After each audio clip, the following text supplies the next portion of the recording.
Good evening, ladies and gentlemen, and League of Legends fans from all over the world. We're broadcasting to you live from the Upsurge Esports studio somewhere in the United States of America. My name is Mark Raf Alexander Arambide, and joining me on the cast once again is going to be William Chilling Walk Moi, and we have such an epic throwdown for you tonight, ladies and gentlemen. Oh yeah, Wes, we do because today we have Maryville University against Lowkey Esports. And here's the thing, man, Maryville University, they're coming back from China. They're going to be coming in hot. And I love these two teams because I'm great friends with a lot of these players, and I just can't wait to see what happens. Because Maryville, of course, they are the favorites, but Lowkey Esports, picked up Obsidian Dread. Are as down to sponsor this team and down to sponsor these players, and I can't wait to see what they can bring to the table in this semifinals. And to make sure everyone is up on the same page, this is the semifinals match. So the winner of this match will go on to fight Lowkey Esports, who has been dominating the amateur scene for the past couple of weeks. In fact, Lowkey Esports just finished and won Risen Esports Champions League final. And now Lowkey Esports is waiting on the winner from this series. A lot of people are speculating that Maryville, hot off of just a very dominant year overall, not only going into the International Collegiate Championship that they had a few months ago back in the summer, but also as well as their recent trip to China where they had another collegiate international tournament. But when you look at Lowkey, you got some few players here that you cannot count out in this series. Oh yeah, definitely. And when we look at Lowkey, right? Of course, when we take a look at that roster, definitely some big names there. You got, of course, you got Brown Man Darius, you got 3-in-1 Warrior, I King Vex, and of course City Witty as well. So a lot of people definitely know these names, and a lot of these guys have definitely played against each other. So expect these guys to definitely get a good feel, see who can break that armor and see who can get that first kill, because first set is a big thing, it's a big momentum shift. And if Lowkey Esports manages to take that first set, you could definitely expect them to see if they can get that momentum swing and see if they can tilt Maryville, because if they take that first game, it's going to be pretty tough. And now, one of the things that I was looking specifically in terms of direct one-on-one matchups was that top lane. Everyone knows about Niles, the super top lane god, but Niles is not playing in this series Mm-mm. today, or at least for game one so No, far sir. as we know. But 3-1 Warrior might have had his work cut out for him when he goes up against Niles. Now, Hybrids will be the ones subbing in for Niles in game one right now. And not to say that Hybrids is not a bad top laner himself. He can definitely hold his own, but you would almost want Niles to be able to put in full power against this series to make sure that you can earn your way to that finals matchup against Lowkey Esports. And of course, keep in mind that they still have Julian in the mid lane, Value and Shady in the bottom lane as well for this game one at least. And this is still a pretty solid roster. Of course, even if Hybrids is stepping in from Niles for this game, you still have the solid four that went to the International Collegiate Championship and got second place, only losing to Jiangxi. But as long as we approach this draft here, we got to take a look at how it plays out, because right now, off the press for Maryville University, they're going to be taking away Olaf and Lucian for the blue side. Picks are just starting to fly in now, and I was looking at an overall priority and just a little touch on that Olaf pick. If you guys didn't get a chance to see the most recent Twitch Rivals tournament, Tarzan making a great example of why Olaf is one of the, if not the best jungler in competitive play. And this meta right now, in terms of the jungle, with the camps coming up so often, you would imagine that maybe it's a jungler that you want to just farm all day, every day. But Olaf not only gets the farm super fast, but he invades super hard and dominates almost any 1v1 matchup. Oh yeah, of course the early game levels is something that you have to watch out for. If this Olaf starts getting to snowball super early, that's what they're afraid of, and of course they're going to take it away. But when we take a look at the red side here, they're going to be banning away the two mages that abuse the new rune, the change rune actually, with Conquer, Rise, and Castio away. And these two, they've been dominating the entire scene. If you take a look at the last semifinals, those two champions were big on the priority from Lowkey Esports and Frost Aura. But instead, Maryville, they're going to be going back to their tried and true first pick with that Zai. We saw it a lot at the International Collegiate Championship, and they're going to pull it out again. And I'm a little curious that the priority is going over to the Zion, not to put any disrespect onto their ability to be able to coordinate that Lovers Duo bot lane, as it looks like Lowkey is thinking of splitting up that duo with the Rakan Hover right now, but the Syndra has been locked in. That is definitely a lane champion that is super dominant in the mid lane at the moment, can abuse the Electrocute rune really well to basically give you almost infinite priority, and City Witty definitely as a jungler that wants to be able to invade and skirmish onto Iconic needs that mid lane to be ahead to play through. Yep, solid 2v2s from the Syndra, solid kill pressure as well. Can easily just move around together as a unit and still operate as a control mage, using that Scour of the Week to create some space here. But here's the thing here. Julian went to Korea, played that Yasuo, made it work especially well, and now you have that Yasuo Gragas in that mid lane, and this is where it can get tough, because when you look at the Yasuo Gragas, when you look at teams who can play this very well, Maryville's one of them, and sometimes you're going to have to take it away. Lowkey Esports maybe not having that intel, maybe, you know, if not having that intel, just confident they could play the Yasuo, play the Syndra into that Yasuo, which is a pretty solid counter pick, but instead they're going to take the Kha'Zix in the jungle, see if they can hold up that 2v2s, and of course, banning Kled away from hybrids, which he is known for. Top lane and support are still up on the table for Maryville University Esports here, unless we do have as our lovely producer has whispered in my ear, the Gragas can still be a flex pick here into the support role for Shady. Ezreal being taken off the table, as Lowkey are still missing out on a marksman in the bot lane, or just if they want to go back to mages in the bot lane, as Heimerdinger's still available. I don't think that is really in the flex pool, however, for King Vex. At least I haven't seen it yet, but if he does pull it out, then it would be quite a show here. Heimerdinger, you know, of course, super down the bot lane. The thing is that not a lot of AD carries want to put in time to learn that champion, because it requires a lot of effort, requires a lot of synergy, especially with your bottom lane, but definitely very strong. But of course, Lowkey Esports going to be taking away the cannon in that last ban here against Maryville University. The biggest thing, though, are these supports, because right now, no supports being banned. Nautilus and Leona are still up for Maryville if they want to take it. Shady is known to pick that Nautilus and make it work. So, gonna have to see what Maryville wants to respond with and what Lowkey Esports wants to take away in this fourth pick. What are your thoughts on Caitlyn? Because I would feel like, at least from my games, Caitlyn is one of the best AD carries along with the Storm Razor, but I guess Kai'Sa will be the option that they're going to look at, but I still want to know your thoughts on Caitlyn. Yeah, so the thing about Caitlyn is that it still offers a lot of great strength when it comes to the lane phase, especially with the alcoves, especially with depending on the support you pick. The issue is that it still has the same fundamental weaknesses, right? If you tackle it once, you tackle it twice, it starts losing value. Of course, with the Storm Razor's change, and of course with the Static Shiv, you know, getting a lot of slows and getting a little bit more utility and wave clear, making it work, just unfortunately not something you want to pick in competitive if you're trying to make a more balanced composition. More likely you're going to be picking the Xayah and the Kai'Sa just because of how, you know, how flexible they can be when it comes to laning phase and then entering the team fights as well. But when you take a look at Maryville, they're actually going to be locking in something for hybrids, and something that Niles is very clean of, that gang. Yeah. Of course, we don't see hybrids a lot on Gangplank, but here's the thing, Niles is the one who plays it, and it's something that Niles is extremely comfortable with. Maryville is also a roster that is comfortable with the Gangplank, and just expect that hybrids has taken the lessons from the starting top laner and expect his Gangplank to be pretty top notch. Yeah, I was a little surprised looking at this draft. It almost made me do a double take. It's like, is Niles actually playing or not? Because normally we don't really see anyone else in the amateur scene play that much Gangplank as much as Niles. Between that champion along with Jace, those are pretty much the two most signature picks. You could even consider Yasuo as one of Niles' comfort picks as well. But this Camille, however, is going to be huge. 3-in-1 warrior, very practiced on this champion. Also can do very well into the Gangplank, abuse the fact that you can double tap with the Q onto the barrels early. So makes it very hard for hybrids to be able to proc them in lane reliably.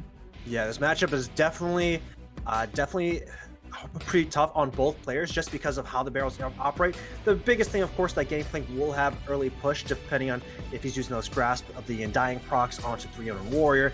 But here's the thing, the reason why you pick Camille into Gangplank is that dive ability post 6, because you can tackle it as you get that roam from Syndra and Kha'Zix to come up. City Witty can definitely make some returns onto hybrids, see if he can abuse the fact that this is not Niles on that champion, and, you know, essentially abuse the wing fleet, because he is the one subbing in for that main roster. So going to see what Lowkey Esports wants to do, because right now when we look at their composition, is definitely a very fast-paced kind of game, definitely a roster and a champion pool that wants a lot of gold. So if they can get that going, it could definitely work out for them. But if they don't match a snowball, that's where it can get very tough, because when we look at Maryville University, They have that Yasuo Gragas as a consistent factor when it comes to team fighting. They have that Nautilus. Even if he goes 0-3, he's still an engaged tool. And of course, you have that Gangplank ultimate to just change some of these fights around and dissuade Lowkey Esports from starting these fights in the first place. Yeah, the beauty of a Nautilus ultimate is that you can't miss it. You just point and click, and then guaranteed you will have at least one person be knocked up by that death charge. And if it's the right target, especially on the Kai'Sa or the Syndra, then Julian is going to go diving in with that last breath. And then you also have the explosive cast to be able to start multiple AoE knockups as well in the fight. The thing for Maryville University is going to be getting to that point where the Gangplank can not only match the 3-in-1 warrior in the split push, but just start doing massive damage in team fights with those barrels.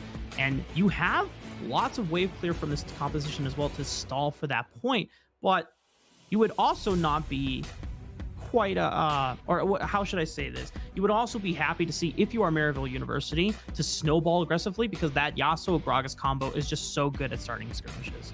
Yeah, especially post 6, especially when we look at 2v2s, because that's the big thing here. If that Syndra and Kha'Zix manage to win that 2v2, they are able to impact that map. But if they do manage to collapse under the pressure of Julian and Iconic, these guys have already played this duo from since the beginning of Maryville in this year, then it gets really tough here. So have to depend on City Witty, have to depend on Young to see if they can pop off in this 2v2.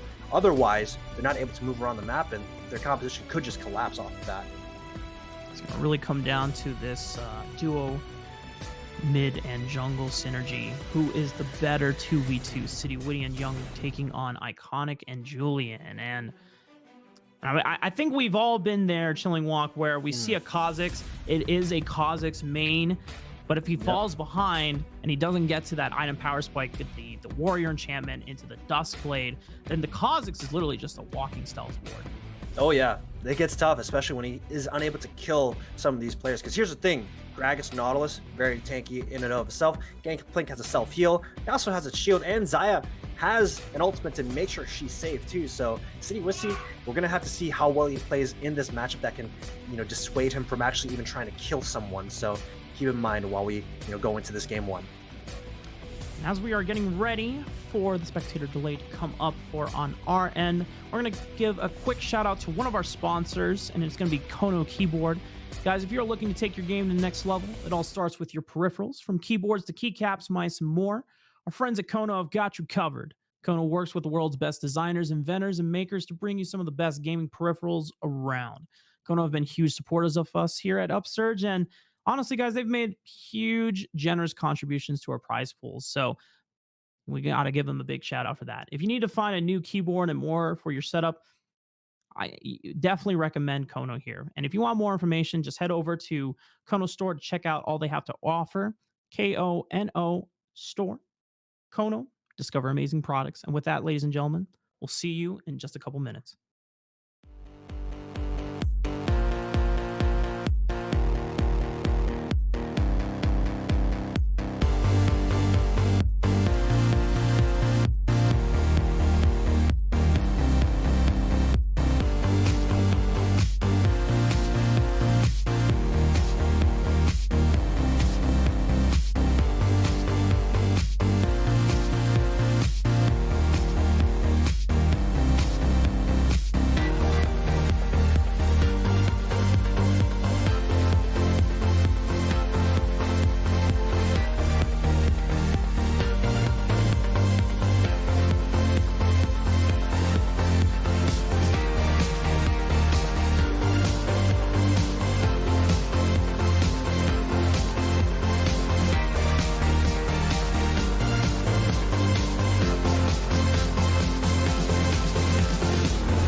Ladies and gentlemen, we are on the rift for game 1 of the series between Maryville University and Lowkey Esports. And already, no fancy level 1 invades going on, just the defensive 5-man spread across the board. One thing I do want to take a note is that City Witty is going with the Conquer on the Kazakhs. I'm not a Kazakhs main, so I would just assume the Electrocute is the way to go. But Chilling Walk, I want to see your thoughts. What kind of build City Witty is going for this game?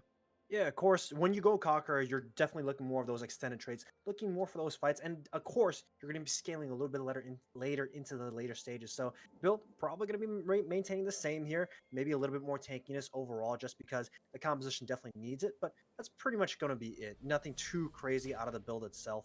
Maybe a little bit more health early on.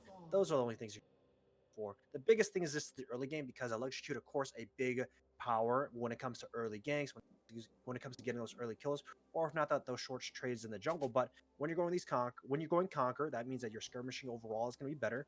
2v2s, 3v3s, these kind of things can turn out very well with the Conqueror on Kazakh, so that's what you're going to be expecting. The biggest thing though is when we look at the size here, when I look at Iconic on Maryville, you can pretty much play at any side you want, from towards Julian or towards Value and Shady, even Hybrids as well, just to make sure he's staying safe here. So that's the biggest thing, is that when it comes to these two junglers, it's going to be about, can City Witty stop Iconic from ganks, and City Witty track Iconic out as well. So gotta have to keep an eye on this jungle track to see where they start here. Of course, both junglers can be starting on the bottom side, pathing upwards overall.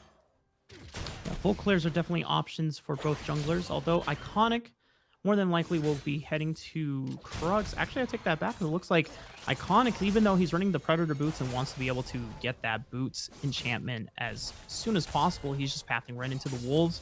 I wonder if he is going to recall, get the boots, and then go back to the blue buff, or if he's just going to look for a gank after the top side clear here. He definitely has an option mid lane if Young continues pushing into Julian like this. Definitely. However, when we take a look at the top side too, Hybrid's already starting to have this wave undeterred here. And of course, when we take a look at what happens in the top side, what Hybrid wants to do is see if he can bounce that wave back. Because if he can, by the time Iconic finishes his top side, he can look for a gank overall, and that's what you want to do if you can bounce it. Of course, if not, if 3-1 War sets up a freeze on his top side, that means that he's there. But on the bottom end, when we look at Cat Ears, when we look at King Vex, they're not looking so hot in this bottom side, and we know how Nautilus operates against Rakan. It's not so fun. Yeah, Shady's just doing a great job already, using the power of Nautilus to be able to lock down Cat Ears for these quick trades and value. No pun intended, getting a lot of value out of the poke and harass onto the support right now. And already, even though the CS is not reflecting in this dominance, you can see it in the health bars. Of course, Iconix already pretty much using a lot of his mana when it comes to this laning phase. But keep in mind that both junglers are now on different sides here, taking that Scuttle and Shady and Value. They might be going a little bit too aggressive because they don't know if they have those eyes here. And look at Iconix have to be using to force out that flash. Yeah, Flash traded for Ignite, and we do have City Witty on the bottom side of the map, but because the engage happens so quickly from the side of Shady and Value, there's no retaliation available from City Witty. He's just going to show here, flex a little that Mastery 7. He is level 4, so an engage from Shady and Value would not be ideal here. They're just trying to look to force it out, but a great knockup from Cat Ears, taking a lot of damage. However, got to be careful. Ignite comes down, Value gonna not burn the flash or the heal. Calm, cool, and collected gameplay from the Maryville AD carry.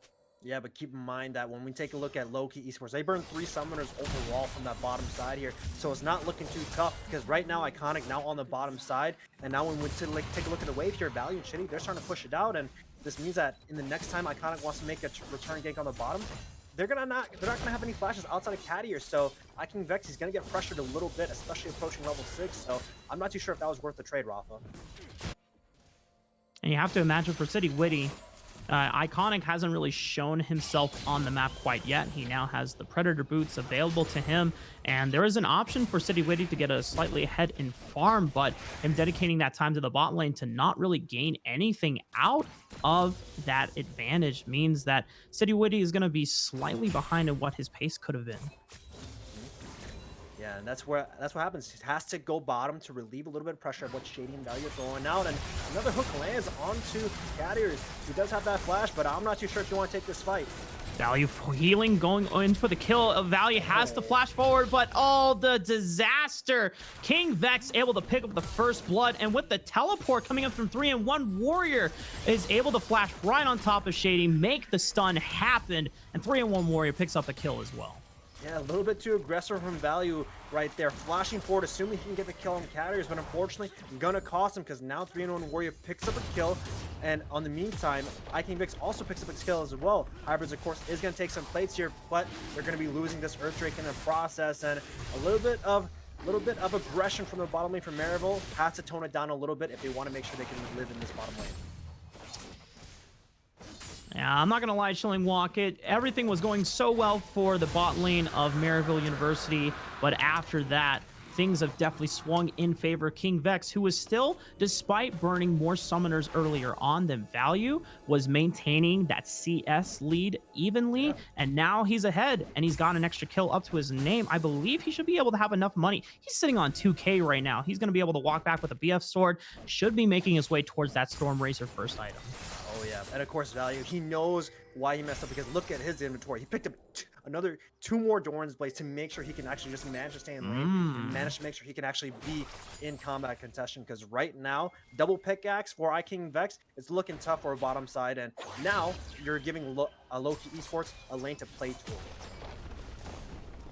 You know what's funny is that we've seen the revolving meta around the 4-5 Dorn's Blade in the bottom lane. Well, 2 Dorn's Blade versus 2 pickaxes, which is better in that instance. And King Vex is trying to give Value the 1-up in terms of overall physical damage that's going to be coming out of the auto attacks. Yeah, man, this is why you call him Value. He wants to maximize every ounce of value he can. Flash Sport didn't maximize that much, but this time he's maximizing the gold, man. Get those Dorn's Blades. Unfortunately, the optimization was not there to match up with his name, and despite losing that first blood, Shady's still going aggressive, but I don't know if that trade was as clean as the earlier ones were. Having to burn the flash, they do get the ignite out of Cat Ear, so a little bit of summoner training once again going on forth, and so far, top side of the map is still pretty tranquil. Of course, 3-1 Warrior picked up a kill. Now he has triple Doran's Blade, so he can pretty much stand in lane against Hybrids at this point here. And Hybrids, of course, picked up that Sheen. 3-1 Warrior, though, I was looking okay. And with those Doran's Blades, giving that lifesteal, giving some attack damage and that health, of course, I was able to hold up. And this is where it can get tough. And this is what we talked about, Rafa. The laning phase for Lowkey Esports is very crucial, because if one of these lanes collapse in a gigantic skirmish, they can almost lose a game because of their composition and how they function. So all of them betting their lives on that laning phase, and it's making it work right now with that itemization. And it's something to note that the first dragon of the game was Mountain, so it gets a little bit of extra armor and magic resist for the side of Lowkey Esports, which for a Kha'Zix that is going into the Conquer build, which, if you say what it is true, is more going to be on the tankier side, so maybe a Warrior into Black Cleaver build. That means he's going to have a little bit of extra resistances to match up with the health pool that he is amounting for himself in that mid game. The 3-1 Warrior goes into Hybrids. He does have City Witty onto the top side, and Hybrids, there's no way he's going to get out. The Cannon Barrage comes out, but to no avail, and City Witty is going to take another kill. Yeah, Hybrid sitting in that 1 ward. Thought he could just pressure just a little bit here, but of course on the bottom side, there's some action. Shady landing another great hook onto King Vex. Doesn't burn any summoners this time around, but a lot of damage being chunked away from King Vex's health pool. He's only sitting on 1 more potion, but does have the biscuits as well to sustain up. The Value still trying to put in the pain despite the early mishap for that first blood.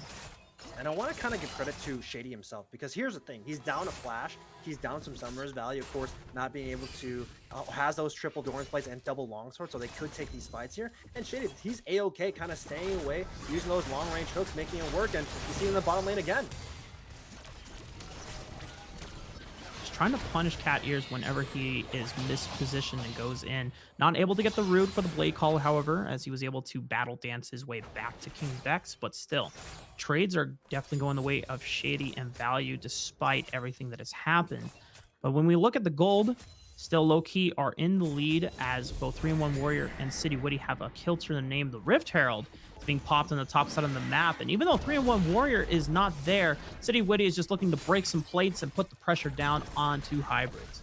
Yeah, City Witty, of course, trying to just see if he can get some plates on the trade here, but on the bottom side, another fight occurs. Oh, great depth charge. Is able to get the knockup not only into King Vest, but also to Cat here since he was in the line of fire. They chunk out Cat Ears. He's going to have to recall here. The Ignite was cheated from Shady. Hybrids potentially could get dove here by 3-1 Warrior and City Witty as that both of their ultimates are available. Hybrids has to be careful as this wave is getting pushed in. But 3-1 Warrior is going to go in, lands the flash for the connected stun. Here comes the X-Tech ultimatum, and City Witty once again takes him down. Yeah, and this is what Lowkey Esports needs to happen. They need to get these plays, but on the bottom side.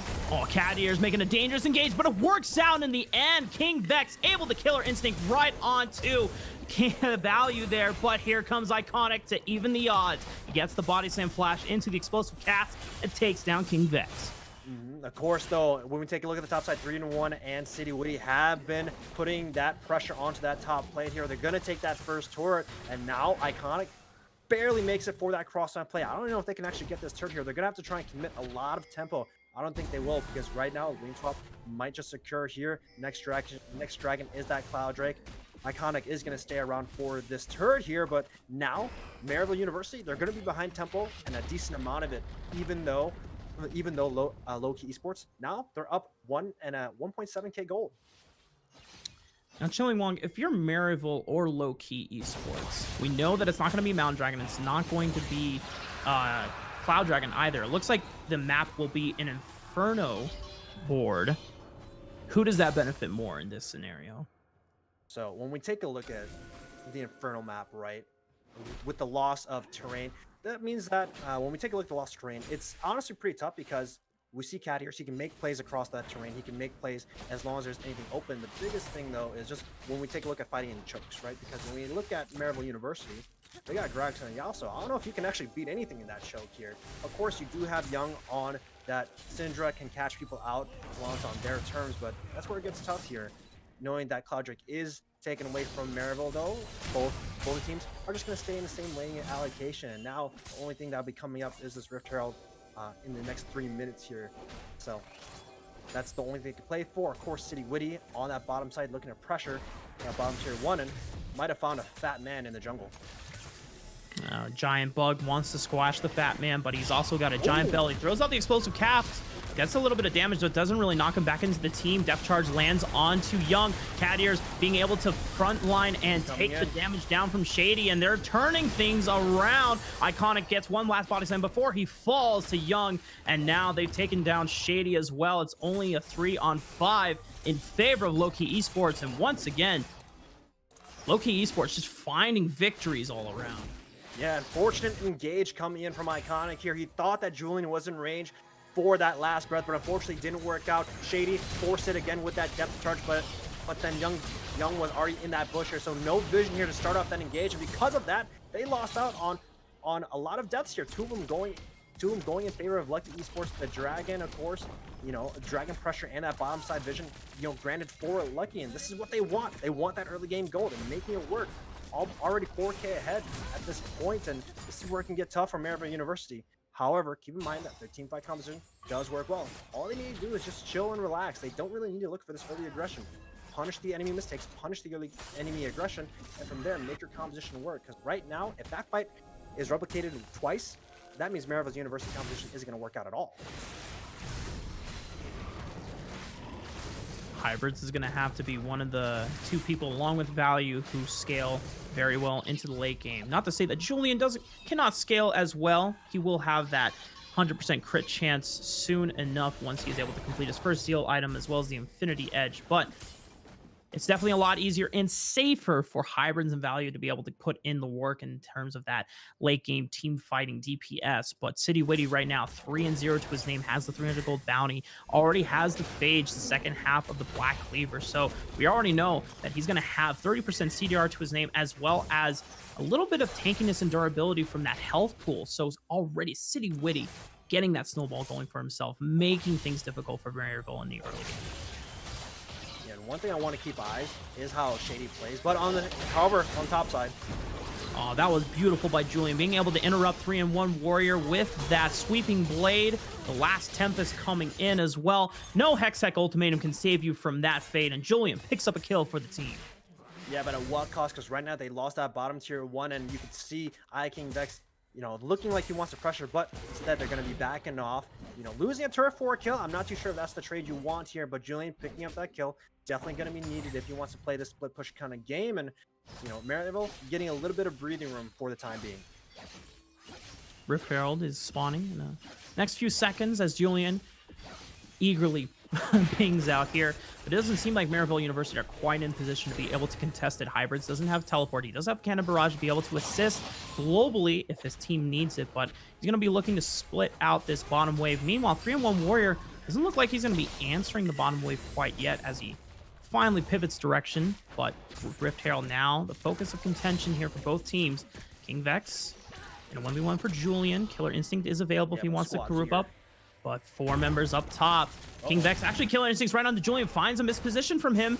City Witty jumping over the wall. Cat Ears readying the battle dance as well as the engage, flashing onto 3 members, charming them all up, but there's no real engage as the Cannon Barrage comes in to slow them down and dissuade them pursuing further. And Hybrids being able to rotate mid lane, they have an opportunity to get some damage onto this tier 1.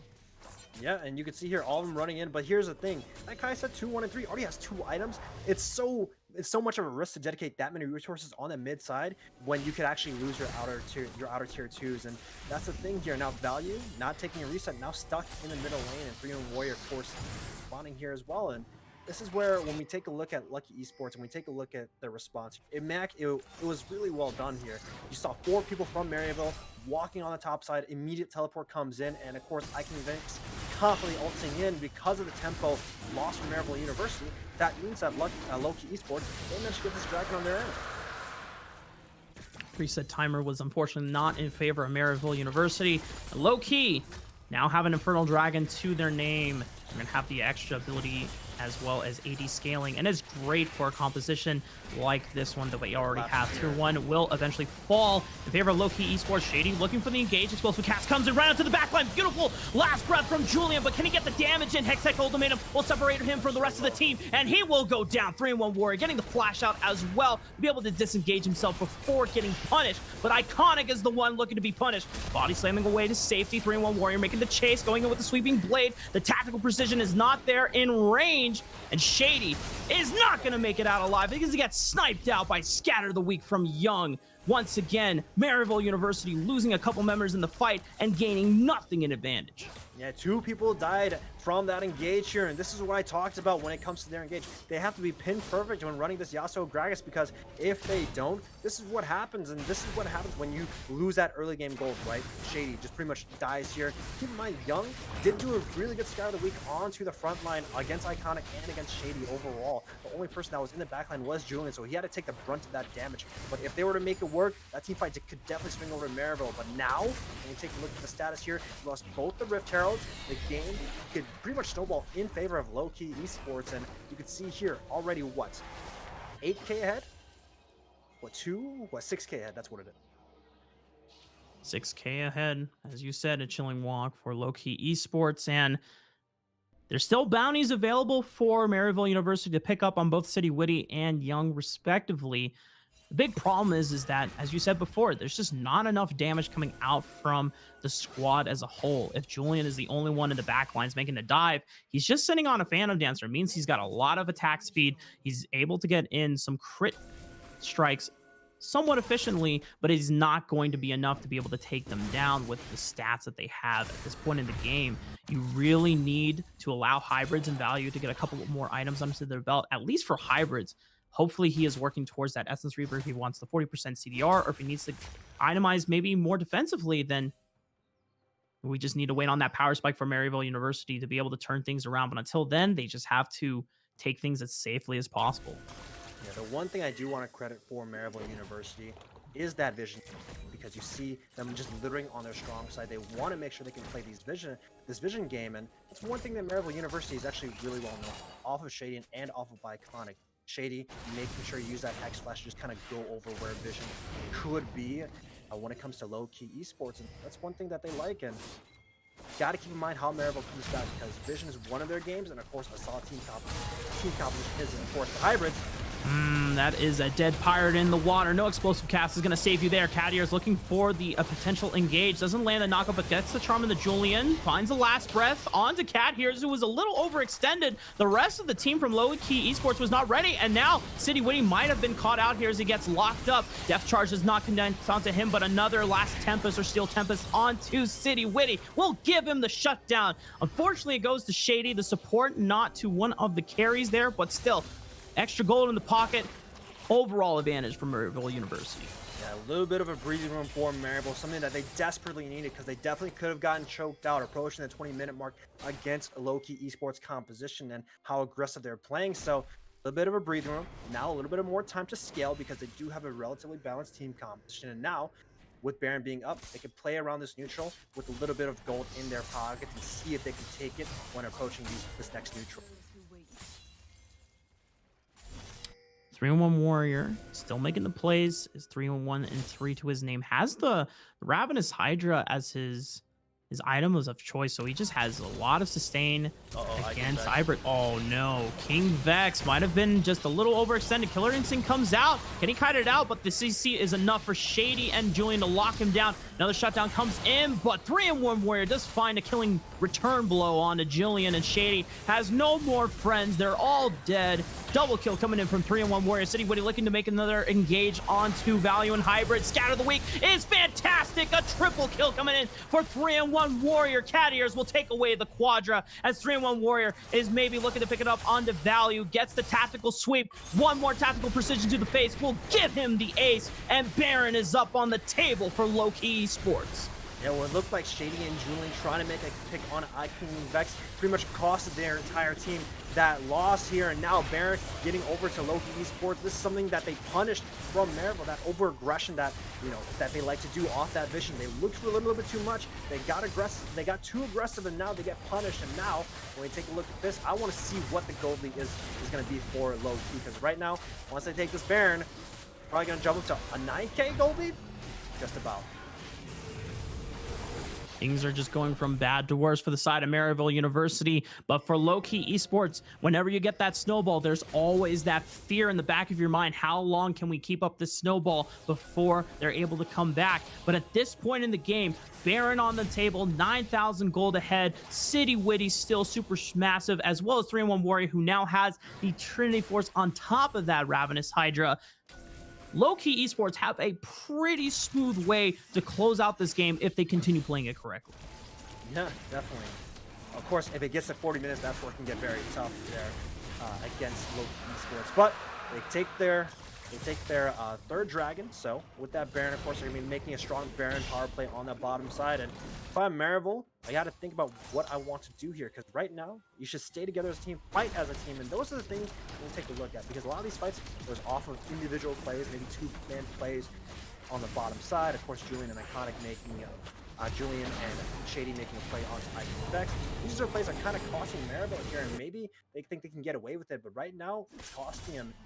So going into game two, maybe kind of change it up, maybe make sure to play a little more disciplined, and that's what you kind of have to do if you're Maryville University, because right now they're gonna have to stall for another 10-15 minutes to see if they have a chance of winning this game. If you look at the item power spikes coming in for the side of Lowkey Esports, we already talked about 3-1 Warrior and City Witty's item builds of choice, but King Vex has Winsu's and Manamune and a Stinger. Oh my god! King Vex, no chance to react. Still has Killer Instinct, but it's not going to be given the chance. Iconic and Shady comboing flashes together onto King Vex, taking him down. Yeah, Shady flexing with that Hex Flash, but at what cost? Because right now, 3-1 Warrior, he took up the top tier 2, and with everyone else on their side, even if King Vex is a sacrificial pawn, you have everyone else who's super strong. 3-1 Warrior, 7-1-4, Ravenous Hydra with that Training Force and that BF Sword as well, and you can see here, City Witty knows that his team is AOP on the top side, pressuring the middle tier 2, and this is where Maryville, they're just kind of running around here. Now, those plays are the ones that you need from the side of Maryville University to be able to stall out the game and just prevent them from being able to close it out, as Julian finds 3-1 Warrior as he's looking to clear out some vision over into that Nexus entrance on the top side. City Witty also In an interesting spot. I don't know why you're playing with the devil's advocate here, but City Witty being able to leap to safety, still had the stopwatch and the actually didn't really have flash for the next few seconds. So if he was chain CC'd there, it could have been another throw from Lowkey Esports, and Maryville University still holding strong on their defenses despite the massive gold lead that Lowkey have amassed for themselves. Yeah, Maryville University, this is what I said, man. Shady and Iconic know the vision game, know how to set up defensive vision. And you can see they're still littering the bottom side with that vision. It even has one control ward in that pixel bush. Of course, when we look at Lowkey Esports, I like to just skirmish and try and win off enemy mistakes and also win off their own skill as well and on enemy punches. That's what they're doing so far. It's definitely working out for them in this game one. So I want to see what they can do game two. Because this composition, if you get, of course, if you get ahead like this, it's very easy to win. But if you fall behind this composition, it gets very tough. And that's what I want to see if Lowkey can actually play with this composition at deficit here. In the meantime, though, the game almost at a stalemate here. We're just waiting around for the next neutral to come up. Inferno Drake's going to be spawning in 2 minutes. Same thing with the Baron as well. So both these teams just going to be playing around the vision as of now, unless 3-1 Warrior makes an advantage on the split. Yeah, the thing is that, as you mentioned before, the next dragon is coming up. Lowkey Esports, if they secure it, that is the Infernal Dragon's Soul. So they will have the mini Tristana explosions whenever they land an ability or an attack onto the enemy team here. So that is one thing that they get to play for in terms of late game scaling. And of course, you also have Elder Dragon, even if the Infernal Dragon Soul is not enough, but that would also be available to the side of Maryville University Esports. So you have to make sure that you do not mess up that dragon play.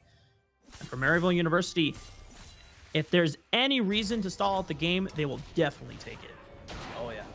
And this is the one thing about Maryville University. They definitely have a lot of clutch factor when it comes to their roster. They definitely know how to find those opportunities. Shady, one of the big reasons why they can definitely play around the vision, and he can always look for these little nifty picks here, and that's what they like to do. But Dragon coming up, Julian gonna get caught out.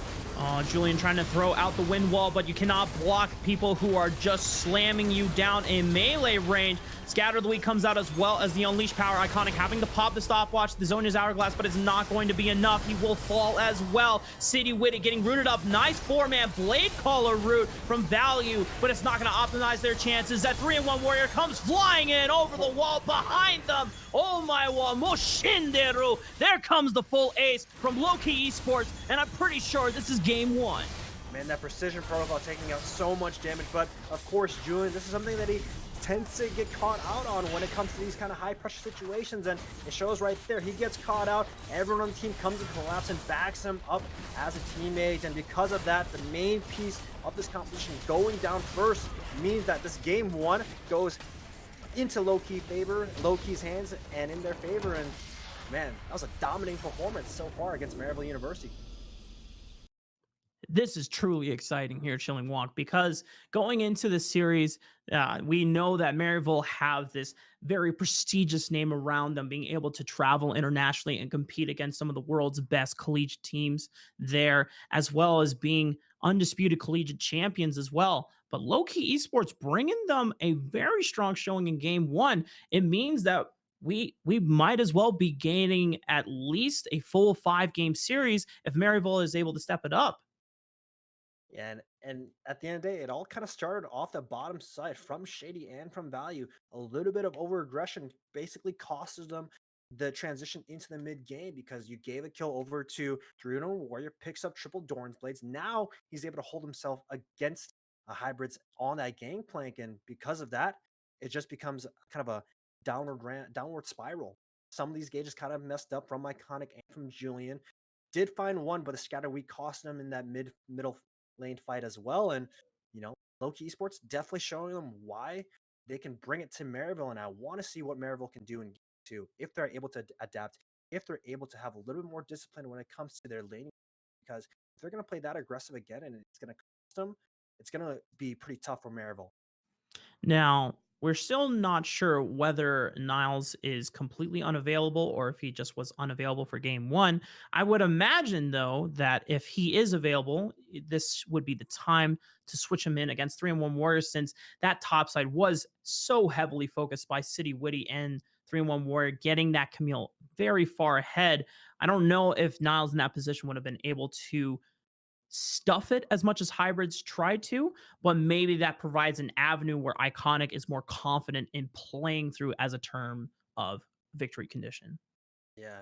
Of course, another thing too is just about a communication, right? Because Niles and hybrids could have different communication styles, could just change up the dynamic itself overall. And Niles knowing that he is a person that can just kind of take over a game by himself and has done so multiple times, just it could just be a completely different dynamic having hybrids in. And gonna see what happens going to game two with Maryville. I want to see this composition again, just different execution of it.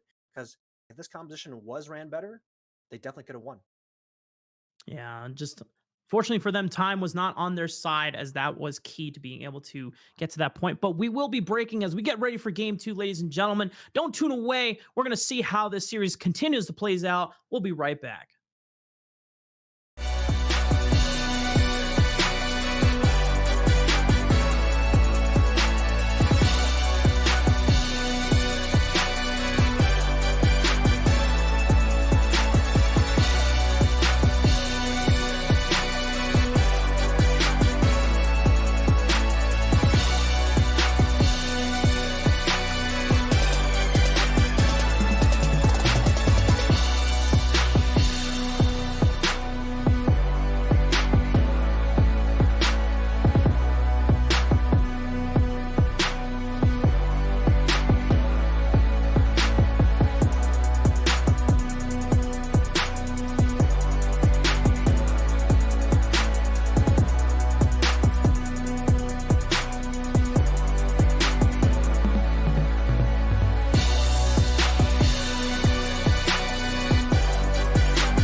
And welcome back to the series between Lowkey Esports and Maryville University, ladies and gentlemen. If you weren't here, game one did go dominatingly over to Lowkey. So now they are ahead 1-0 in the series. This is a best of five. So the first person to 3 wins will come out on top and take on Lucky Esports next week in the grand finals for UPL.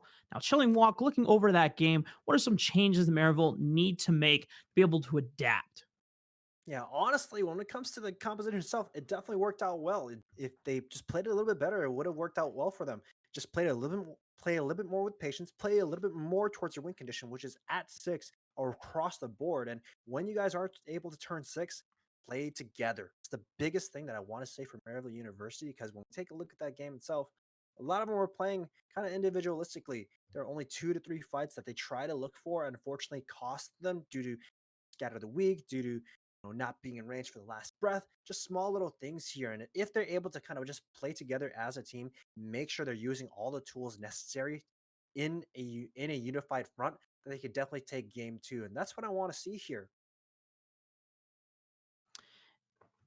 Another thing I'm curious about is that Niles is not coming in once again, and we just have no information whether he is available or not, or if this is an active choice from Maryville University. But I want to see if hybrids can step up. I think he, despite being focused in the top side of the map between City Witty and 3-1 Warrior, I think he did the best that he could given the situation he was in, Mhm. using cannon barrages to be able to disengage some fights that did get Maryville some time to be able to stall out, but just overall, the composition as a whole collapsed. But we are beginning the draft phase in just a few seconds, folks, as Lowkey have the first ban on their side. And of course, Lowkey getting rid of that Cassiopeia, just removing it from the game. Of course, we did see in the first draft here, Lowkey did ban away that Cassio and that Rise on red side. Of course, Maryville University, definitely something you have to watch out for. Julian, a great Cassiopeia player overall, but Maryville University gonna stick to their guns, at least on the first ban, with that Olaf being taken away. Now, I find it really interesting that Maryville are also wanting to just ban Olaf away. It means that either Iconic is not comfortable playing the champion himself, or he doesn't think it is fits maybe the style of play that Maryville want to play, but they recognize that it is a strong pick for Lowkey to pick up. Senna once again being banned. Maryville now have the chance to change up some things. So far, they're sticking with the Lucian ban as well. Their last ban was a Kali. We'll have to see if that gets changed. And this time, the Zaya, recognizing they don't have it for the first pick, and Syndra will be locked in once again for Young. Yeah, Lowkey putting a lot of priority here. Once Cassio and Rise are off the payment, they just want to take that Syndra away. And Maryville University now not having that Zaya. I wonder what they want to pick here, because a lot of these champions are gone. They could go with that Gragas Yasuo like they did last time. Of course, City Witty still has that Kha'Zix in play, and that's the thing about Maryville University. What kind of draft do they want to do? They are known to play a lot of different compositions, but instead, Maryville University, they're going to go with one of Iconic's favorite champions, that Rek'Sai. Hey, we talked about that Heimerdinger in the bottom side, and there it is. All right.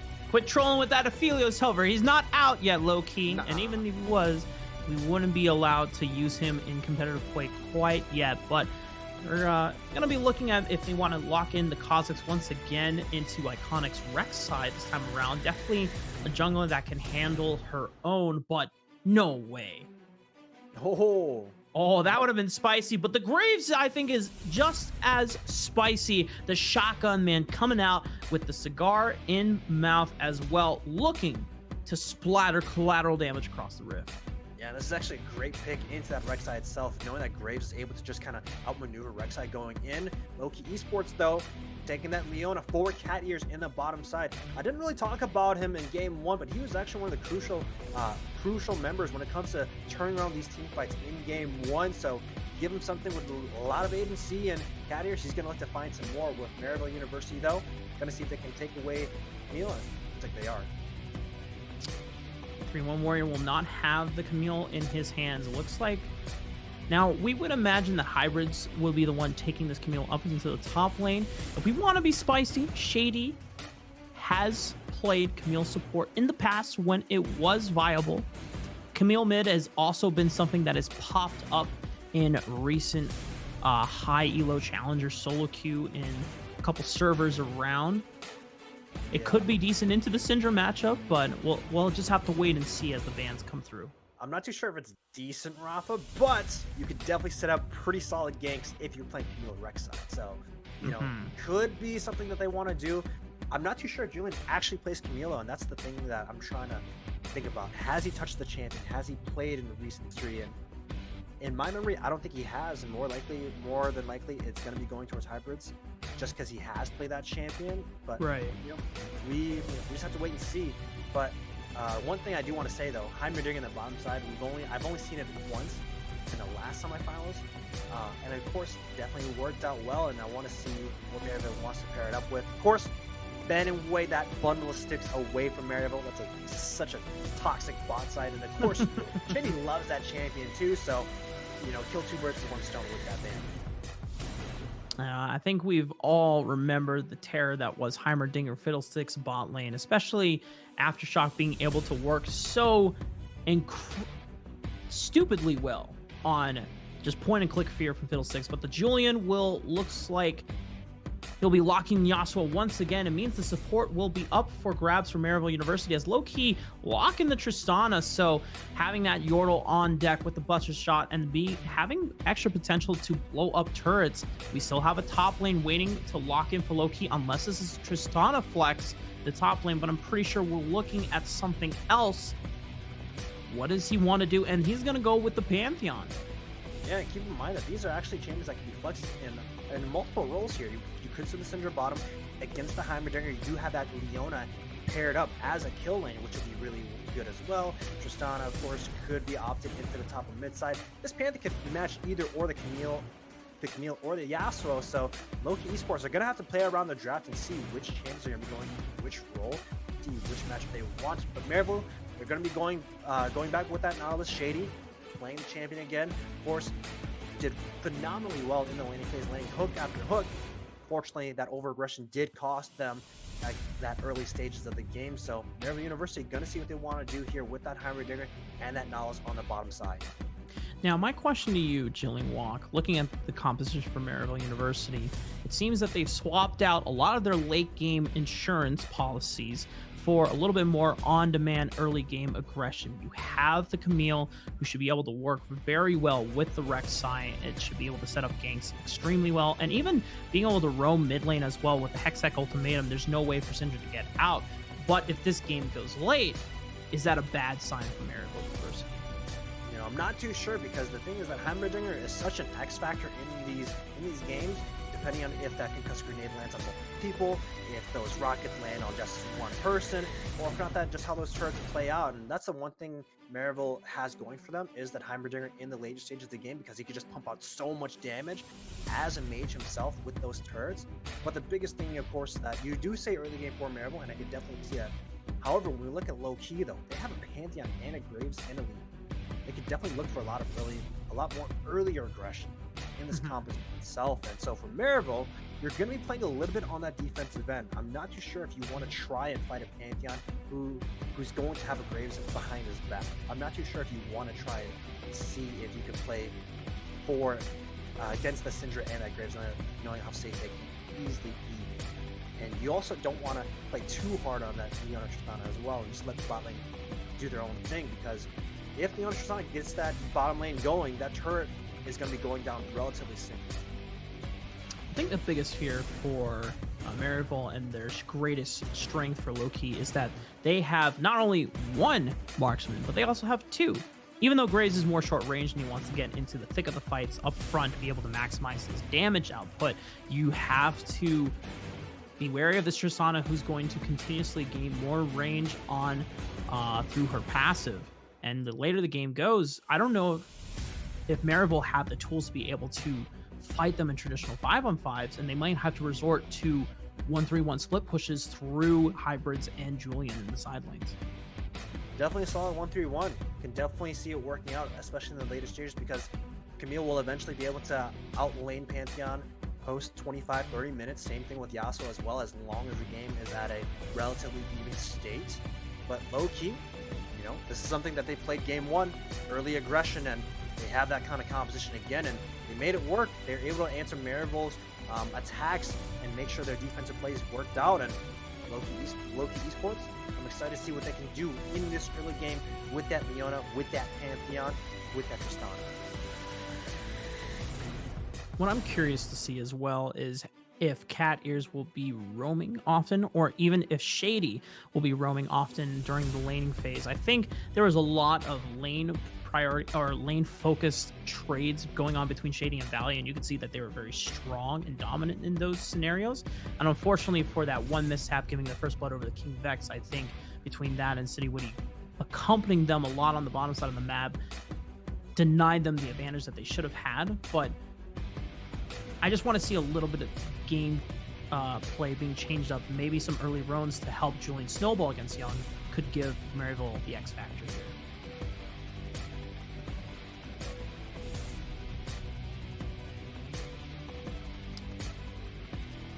Well, I'm not sure if I lost Chilling Walk here, but as we get ready for Game 2, ladies and gentlemen, we will be giving out another quick shout out to one of our lovely sponsors. Is going to be Midwest Esports, and they've been around for many years, starting as a small student group out of Wichita State University.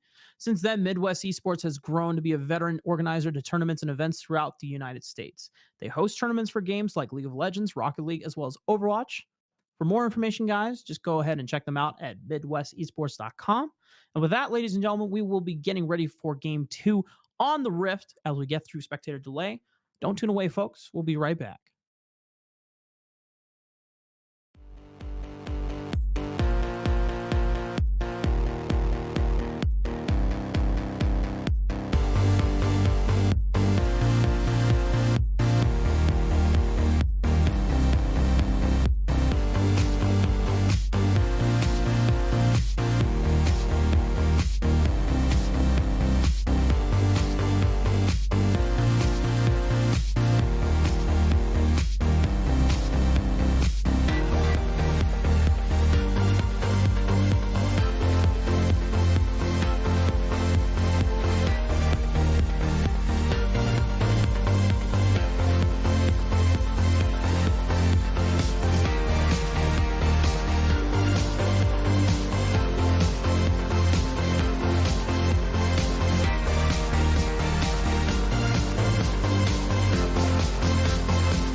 And we are back for game 2 of the series between Maryville University and Lowkey Esports. Lowkey Esports currently 1 against 0 for Maryville. We got a best of 5 here, so it's the first of 3. We'll take it all and be able to advance onto the grand finals against Lowkey Esports next week. And so far, another 5-man defensive spread across the rift for both teams. And Chilling Walk, I actually want to ask you a question in Twitch chat. You can also participate as well. How many Dorn's Blades are we going to see before laning phase ends? Baby. Oh, you know what? That's actually such a great thing to note, because here's the thing. Both teams are just so aggressive, right? So we could see double Dorn's Blades from 3 and 1, King Vex as well, hybrids too, and depending on the matchup, because he is going to need it. We saw what happened game 1 on the flip side with 3 and 1, needing those Dorn's Blade against the Gangplank in a pretty tough early game matchup. So, you know what? Let me see here. 1, 2, 3, 4, maybe 5. Because here's the thing: Julian can take another Dorn's Blade, but it's going to delay his critical change. You know, so I don't think Julian's going to need it in this matchup. Probably hybrids, I can see it picking here, but we talked about those level 1s, a late invade happening on the top side from City and from 3 and 1. So that means that Iconic, he's going to have to see if he can take the opposing red side against City. And one thing to note here, Chilling Walk, is we have a lane swap between King Vex and Young. So it's Syndra, Leona bot lane, but Shady says, if that's not a Tristana, then I want to go aggressive. And Shady already getting some pain down on the cat here as they both trade Aftershock Keystones and they get the early push.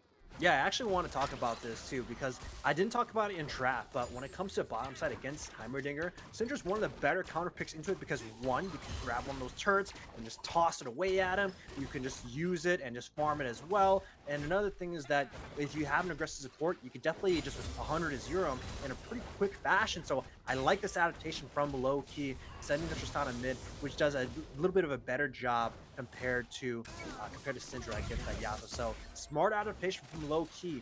Only thing I would say is, how comfortable is Young as playing with the support, and how comfortable is King Vex playing in the middle lane, seeing play around 2v2s, and those are things we have to keep track of, because right now Julian putting in some pressure on the bottom side, and same thing with Value on the bottom. Yeah, early on, Julian cannot match up against the pure range versus melee advantage that King Vex will have, but as soon as he hit level 3, you saw how confident Julian was, sweeping blading through the entire minion wave and getting onto King Vex, forcing him to use the rocket jump to disengage. And Julian is going to reclaim control of this lane. But the good thing, though, is that King Vex isn't going to get pressured as much when it comes to the middle lane, just because of how short it is. So King Vex could stay relatively healthy as long as he's not taking too many Tempests to the face. So just got to watch out. But when we take a look at the jungle, though, Iconic, unfortunately, only has that blue buff, no red, so he can't really use that early game aggression. And he even went Halo Blades as a keystone, knowing that he wants to see if he can get an early game snowball for his laners. And unfortunately, without that red buff, your ganks aren't going to be as potent, and because of that, you know, good victory for the jungle matchup in favor for Lowkey Esports. City Winnie is also running Conqueror onto the Graves. So a lot of the times we've seen in the past, Fleet of Footwork was the choice for this champion here. But, I mean, Conqueror just seems to be good on just anybody in this patch right now. Chilling Walk, 15% healing from all sources is going to give Graves just that extra bit of durability to be able to sustain in these skirmishes, as hybrids taking some damage from Pantheon. We know how aggressive and how much of a bully he can be in the laning phase, and he's just got to be a little careful going up against him. Yeah, I see City Witty already on the top side, and hybrids just have to not even look for that fight, just because of how dangerous this 2v2 can be in favor for Lowkey Esports. And you see there, those Krags getting taken away. City Witty with a 9 CS lead in the jungle matchup. That's 2 camps overall, and that's where it gets tough. And this is what I said, man. City Witty picking the Graves, great pick into Rek'Sai, and of course that early game invade helps him out even so much more. Yeah, and it's also just been incredible pathing for City Witty, not only capitalizing on the fact that they were able to get the early invade to deny the red buff away from Iconic, pathing immediately straight down. But wait a minute, King Vex getting locked up by Shady as he looks for a mid lane roam. Definitely something that we were talking about into the draft phase we wanted to see, as Value being able to play at the Heimerdinger. He can definitely 1v2 this lane safely, but going back to City Witty, being able to path from red to his own red and then going back up to deny the Krugs, one of the bigger experience factors that you can get to come back into this game. just puts Iconic so far behind in terms of pacing.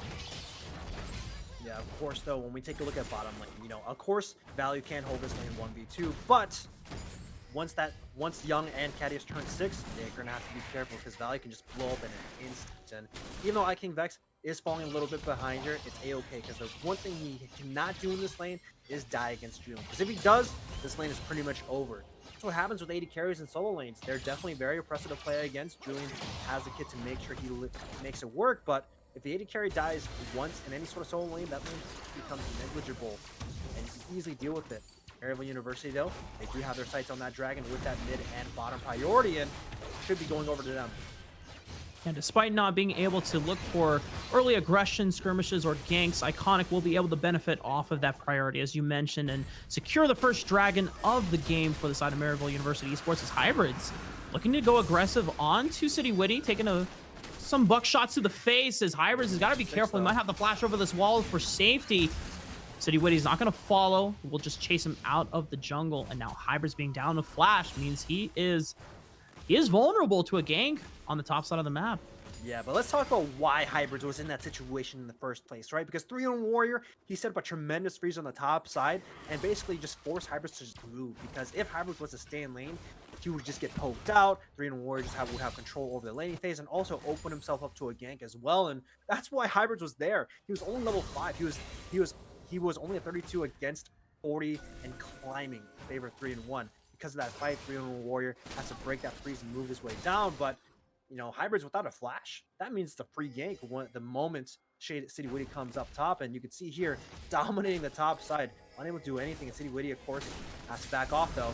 Well, City Witty's got to be a little careful for heal. The flash comes out from Iconic, and even the flash comes out as an answer, but it's not enough. The damage comes through, and Iconic finds first blood.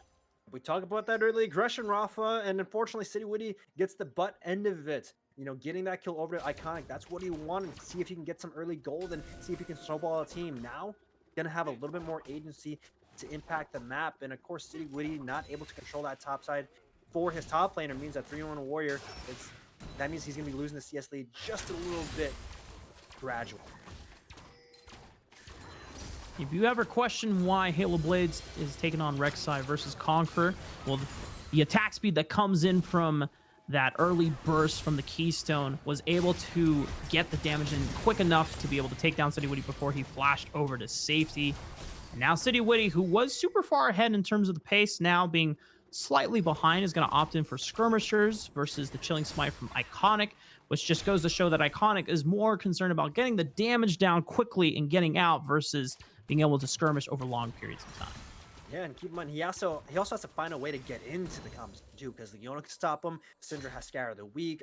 King Vex has the rocket jump. A lot of these guys have a lot of mobility, and he's gonna need that Chilling Smite just to see if he can have some sort of soft CC for his team. But this matchup, 3-on Warrior, he's making it look pretty strong here with those spears.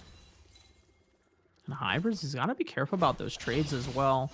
Understanding wanting to be able to get back something without losing too much, but it's so damn easy for 3-on Warriors to spam the spears off cooldown. Yeah, and I like this little thing of what Hybrids is doing. Because of the lane phase that he's dealt with, he's going to have to move around. But, of course, City Witty picks up the Rift Herald. Same thing that happened in Game 1. He just picks up very early, uses it on the top side to get him and 3-on-1 some sort of gold here and to get some sort of plays. And Hybrids, by himself here, he can't really do anything about it. Of course, Iconic and Julian, he definitely rotate to respond, but these plays are definitely going to be going over towards Lowkey. We have some aggression onto the bottom side of the map. The Solar Flare comes out onto Value. He's able to flash the E. Now here comes the teleport from 3-on Warrior, but Cat Ears will already fall. Young almost taking brutal damage. 3-on Warrior trying to be able to equalize the odds, but he might have teleported to his death. And Hybrids, if he picks up the kill, this is going to be huge for the 1v1 matchup. But 3-on Warrior is actually turning things around for a bit, but I take it back. It was all an elaborate ruse. Hybrids able to get the finishing blow. And just like that, Maryville are strongly ahead. Yeah, and Cat Ears unfortunately missed that solar flare just by an inch, because if that solar flare landed at point center, that means that he's pretty much a dead man. Young already had that Scar of the Weak and already had that ultimate ready for him, but unfortunately the stun doesn't land. Therefore, Value makes it out, is able to pump all that damage. I told you about those those turrets, it just pumped up so much, and you see both of them dying, actually 3 of them dying in favor for Maryville University, and that's what happens. Julian being able to pick up the wave on the top side of the map.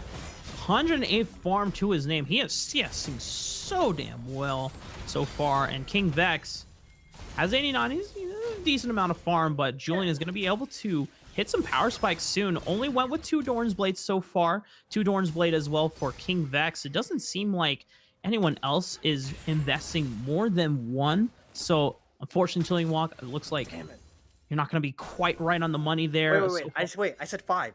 There's 1, 2, 3, 4, 5. Oh my god, I nailed it. Wait, is there really 5? I thought it was only 4. No, there's 2 right there. 1 from Hybrids and 2 from Julian. Okay, I can't do math. It's all good. All right, Chilling Walk is a god. He's a prophet. Solar Flare coming out onto Julian, but here is the re-engage and the counter from Hybrids being able to land the stun. Beautiful last breath onto 2, but it's a massive AoE stun once again from the Scatter of the Weak young god, making things happen. And Maryville, they thought they had another advantage on their side, but they turn it around. Lowkey Esports, they strike back.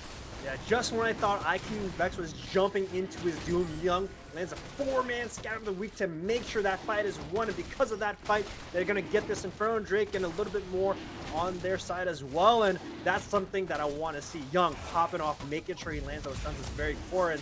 City Witty and Cat Ears, about to get taken, but, you know, just playing with fire a little bit. Iconic. Might find Cat Ears. He doesn't have Flash. This should be a kill for him, as unfortunately Leona was left. City Witty did not give him the good old escort service out of danger there, but Iconic being able to pick up another kill. He does not have any deaths to his name, has the Warrior Enchantment for himself, but Cloud Dragon is going to be the permanent one for the rest of the game, so we get to see everyone move pretty fast around the rift here, Mr. Chilling Walk. Yeah, this is actually pretty cool for both teams, because right now both teams just want to swing with it, fighting these chokes here. You see King Vex has to respect Nautilus and Rek'Sai on the bottom side. Next one going to get used, and oh my god! Yeah, when we take a look at Shady, he's pretty solid with those Hex Splash and those. That was so disgusting. I had to leave my chair for a bit. That was Take a pause. You have to appreciate the beauty of some plays sometimes. It was so smooth, so clean from Shady. The last breath instantaneously falling up onto King Vex. I mean, there's nothing he could do there. Yeah, but here's the thing, like Shady just does, Shady loves doing these kind of, he did a game 1 against Vex as well on the Kaisa. He Hex Slashed over and also landed the hook as well. This man, he just knows how to make this champion work, and there's a reason why they pick it so much for him. Able to make these kind of random plays, make sure he plays around the map, players are on vision. Told you about the vision of Maryville, and you know, catching King Vex. He thought he was safe, but the hook went. He's making his way towards that Blade of the Rune King. Still a few hundred gold off for now, as he's just trying to be able to keep even with Julian, as the CS lead is starting to increment slowly. And meanwhile, Hybrids and Rek'Sai, we were talking about this in draft. Chilling Walk is such an easy gank setup to make happen on the 3-in-1 Warrior, but he made them work for it. The shutdown still comes in, though, for Hybrids. Yeah, and keep in mind that now Hybrids is able to get some plates. Actually, never mind. It's 14 minutes, no plates for him, but City Witty should be able to defend it on his own end. But when we take a look at the Shady again, he just moving around the map, and another hook goes flying. Oh, man. King Vex getting a slight PTSD moment there, seeing the Hex Flash and the hook from Fog of War. Being able to sidestep it, however, is going to be able to allow him to get out alive. Maryville's head, Shady is going to be moving around the map. He went from bottom reset to top side just in case any action were to occur, back to the mid lane. And Lowkey Esports, they did have some fight in them, but now they're going to have to pay some respect to the man moving around in Fog of War. Right now, you know, the game is relatively close, but they are down at 1.5k. And it's definitely close between these two teams, and there's no clear predicted outcome for both teams, as Shady, oh my god, the CC train once again. Shady is just making plays happen left and right. Value being able to pick up the kill on a young. Cat Ears is going to be left all alone to try and defend against Value and Shady. Yeah, Young didn't know. Looks like he didn't know the flash timer on Shady, because Shady basically just pulled that trigger. And we talked about this man. He just loves to go for those hooks, and he's making it work. A lot of these plays are pretty much off of him landing these hooks. 1-4 part of 5 out of 8 of these kills for his team, along with his jungle teammate. And Maryville, they're turning it up from game 1 going into game 2. It's the kind of game I want to see, a little bit more controlled with Shady kind of roaming around the map. And this was the huge adaptation that we wanted to see from the side of Maryville University. We're not sure if they're in a position to soundly snowball the game in their advantage. It's only 2,000 gold for their benefits, but just being able to see Shady not chained to the bottom lane and being able to roam around, make plays happen for Julian, make plays happen for Hybrids, and Iconic. Now he's able to stay alive in that scenario, and once again, another hook, another death, another kill. Iconic 4-0-2 on this Rex side, and Tier 1 looking to go down as City Witty tries to wave clear. Yeah, every time I see Shady, he's always landing a hook for some reason, except that last one. Whenever he's trying to start a fight, he's always seeming to get him, and he's making these hooks work. And have to be mindful of Shady when it comes to the game 3 and game 4, because Lowkey Esports, you don't want to be dealing with this kind of man who could just go into fog and come back out again. Taking a look at power spikes and for items. Shady. Oh no. King Vex run! Hook comes in, the Mega Grenade comes out from Value, and he picks up another kill onto King Vex. Top lane, it's the same old song and dance as Iconic. Hybrids lock up 3-1 Warrior for an easy kill. Catier's coming to assist City Witty in the collapse and the re-engage. Solo player was available, but they're not in range to be able to go down. And we've seen this story before. Value and Shady, CC City, baby. Another kill for Value. Man, I don't know, Ralph. I'm trying to write a novel here about Hook City, and I think Shady's a part of it, because this man is landing so many damn hooks with these flashes. It's crazy, because all these things he's doing from the bottom side, it's going crazy. He's winning so much for his team right now. Even though it's a 3K gold lead for Maryville, they're making the map work for him. You can see that vision play on the bottom side. It's pretty much off of Shady just moving around the map and, denying vision and creating more vision. But now, Julian pops the wind wall. 3-1 Warrior trying to get the damage down on the Julian. He has flash available, and there is a teleport, so I don't think Julian is going to be able to get out regardless. 3-1 Warrior will be able to kick him down to the curb as they look to take this dragon. looks like it's going to be the third dragon in favor for them, so looking pretty solid when it comes to this dragon. So actually 2 dragons, apology, for Lowkey Esports. So they can definitely play for that Elder Drake win condition if they manage to get it, but keep in mind that, Julian, he's not that much of a factor. 0, 2, and 3. Before that, 0, 1, and 3. The biggest factors are the side lane. Hybrids 3, 1, and 2 in a losing matchup. Now bouncing back. Iconic 4, 0, 3 on a comfort champion, and Value getting a lot of value, pun intended, on this timer dinger. And I'm not too sure what Lowkey wants to do here. Maybe get rid of the mage in the bot lane, get rid of the young Yordle, because this guy making it work. I definitely respect how you just embrace the pun versus me in the game 1. I was just like, oh, well, I'm trying not to be corny here, but you know what? This is definitely full optimization for Value on this Heimerdinger pick. And just going into game 3, even if we're just looking ahead for drafts, even if you're going to look at Shade and be like, okay, he needs to get off the Nautilus, there's no way that he gets this champion again. It's not the fact that he's playing Nautilus so well. It's the fact that Value was able to be in a lane by himself and allowed Shady to roam and make all these plays happen. You can see this working with a Thresh or a Leona, even a Pike if it's available to you. So for Lowkey Esports, they need to make sure that Value is not in a situation again where Shady can freely roam. Yeah, and that's the thing about Shady. He just loves to make these kind of these interesting plays, but unfortunately, beautiful. He's fine. Oh yeah, barely. But still, when we talk about Shady, right, this is a man who runs Fiddlesticks, who runs these kind of games that have some sort of CC, and speaking in mind, Young, he's going down as well. We've seen this before. Oh, actually, Julian in a 1v2, 1v3 solo player getting locked up as he tries to go all in on to King Vex. It's not going to happen, but Hybrids winning the 1v1. We've seen the win condition now coming out in the top lane matchup. He is out scaled the Pantheon, and he's going to be able to continue playing the split push very safely.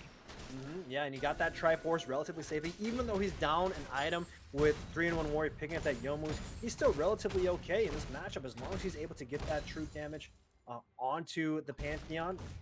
It works out well, and knowing that he's winning the split push on the bottom side, you're winning on the mid side, that means that Lowkey Esports, they only have one lane to play towards, and that's the issue with their composition.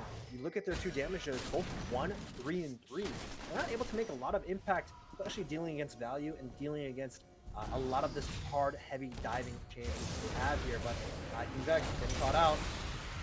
And there's nothing he can do. The Void Rush comes out from Iconic and sinks his fangs into King Vex once again. And at this point in the game, 6,000 gold lead for Maryville University. They have the makings of a 1-3-1. Here's another one. Oh, Jesus. Hex Flash is just such a good rune for Shady, optimizing it incredibly well this game, making the roams and the plays happen. And now with 2 members down, Baron is definitely on the table for the side of Maryville. Yeah, I think that's only 10 seconds left. City Witty has to be around to see if he can try and make a steal here, but I'm not too sure if they can make it work. They already have that vision placed around Rafa. It's already down to 6K. It might not work out for them, and they already have their eye sets on City Witty defending it, so we're going to see if they can go in. 3,000, look at City Witty getting locked down by the last breath, having the flash away. Blast Cone, no entrance available. He's going to be able to take down Julian, but Iconic should be able to get down the damage, but the double kill actually comes out. The Conqueror is doing a lot of work for City Witty, being able to survive, but Baron was taken down and secured by Value. The overall advantage still going over to Maryville University as they look to hunt down 3-in-1 Warrior. Void Rush flying over the wall. Great E from 3-in-1 Warrior, being able to block a lot of the damage. Hybrids is going to have to run away, flashing in respect. 3-in-1 Warrior gets the W down for the stun, but he has the hook shot to be able to escape. Value is just going to escort him out, saying, you know what, I don't want to fight you, but I don't want you in my jungle anymore. Please get out of my home. Man, I want to talk about that entire Baron play, because here's the thing. Iconic went out of the Baron pit and never went into the Baron pit, and it was literally 50-50 on both sides. Anyone could have taken it. There was no smites on either side. City Witty and Iconic were over the wall. It was basically a fight between Value and 3-1 Warrior to see who can claim it. Of course, Value clutching it out, but that was a risky play from Maryville University. Good thing they clutched it out, because if it went over to the other side, too low key, it could have spelled more time in favor for them and a lot more time to scale. You can see how close things are to oh no. King Vex, Young, caught out. The teleport is coming in, however, from 3-in-1 Warrior, but can he turn the tides before King Vex and Young fall at the hands of Julian? And let me just tell you, folks, it's not going to be the case, but Value being able to zone your Hourglass, the Solar Flare, can he get out of the situation alive on a 1-3? But beautiful last breath is going to lock up a couple members. Julian will not be able to save Value, but he will be able to get a vengeance from his fallen bot laner onto 3-in-1 Warrior and Cat Ears. City Witty is the only member alive. Iconic looking to take this Cloud Dragon as the rest of his team pushes into the Nexus. Man, Shady and the rest of Maryville University playing that stealth game. I talked about the vision game of what Maryville can do, and I talked about what Shady can do with Fog of War. They had no idea Maryville was behind their lines, and because of that, they lost so many members, and now Hybrid's able to take that top inhibitor, staying with the middle inhibitor, and they also claimed that second dragon as well for their side. And Maryville University, this is what happens when they play with the gold lead. Shady being able to get the hook out to safety, but he only has Moe boots, so he's going to be significantly slowed. Looking to potentially re-engage Hybrids, might be in a bad spot, but barely dodges the Zenith Blade from his Cat Ears. Will be able to walk out safely. 3-in-1 Warriors still looking for the engage. Big stun. Big ultimate grenade from Value onto 3 members. It's a massacre from Maryville University. They wipe out 3-4 members, looking for the 5th on the 3-in-1 Warrior. And Maryville University, they heard the doubts from Twitch chat. They saw Lowkey Esports giving them a big ass whooping in the first game, but they have stricken back in game 2. Man, Value playing some basketball, looking like Steph Curry, because he made a big old grenade kind of dunk on everyone, stunning 3 people, making sure they secure that team fight. And that's a gigantic 5-man ace in favor for them. They come swinging back 25 minutes in favor for them. Game 2, and this match can go anywhere, Rafa. we've got a series on our hands, Shilling Walk. That is the Maryville University you wanted to see this time coming around game two, and they still had hybrids on the roster. So even if Niles cannot come in, he has shown if you give him a little bit of love and a little bit of attention, he can make the plays for you work. And this time, when he had his hands on the Camille, he was able to take 3-1 Warrior in the head to head. Oh yeah, he had to just sacrifice so much of that lane to make sure he gets back. Now having his teammates back up, and of course we talked about that Camille and Rek'Sai. Easy gank setup for that against that Pantheon. Harper's managed to claw his way back and make sure he's 7-1-10 overall. We talked about these side lanes; they're looking pretty solid. But at the end of the day, though, we have to talk about Shady because this man was going everywhere. Hook City.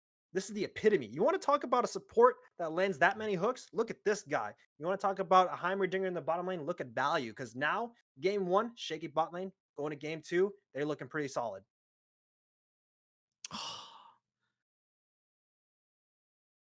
I hope we can get a look at the stats here because I'm pretty sure crowd control is going to be up the roof for the bottom lane of Maryville University. I mean, just my God, look at that, man.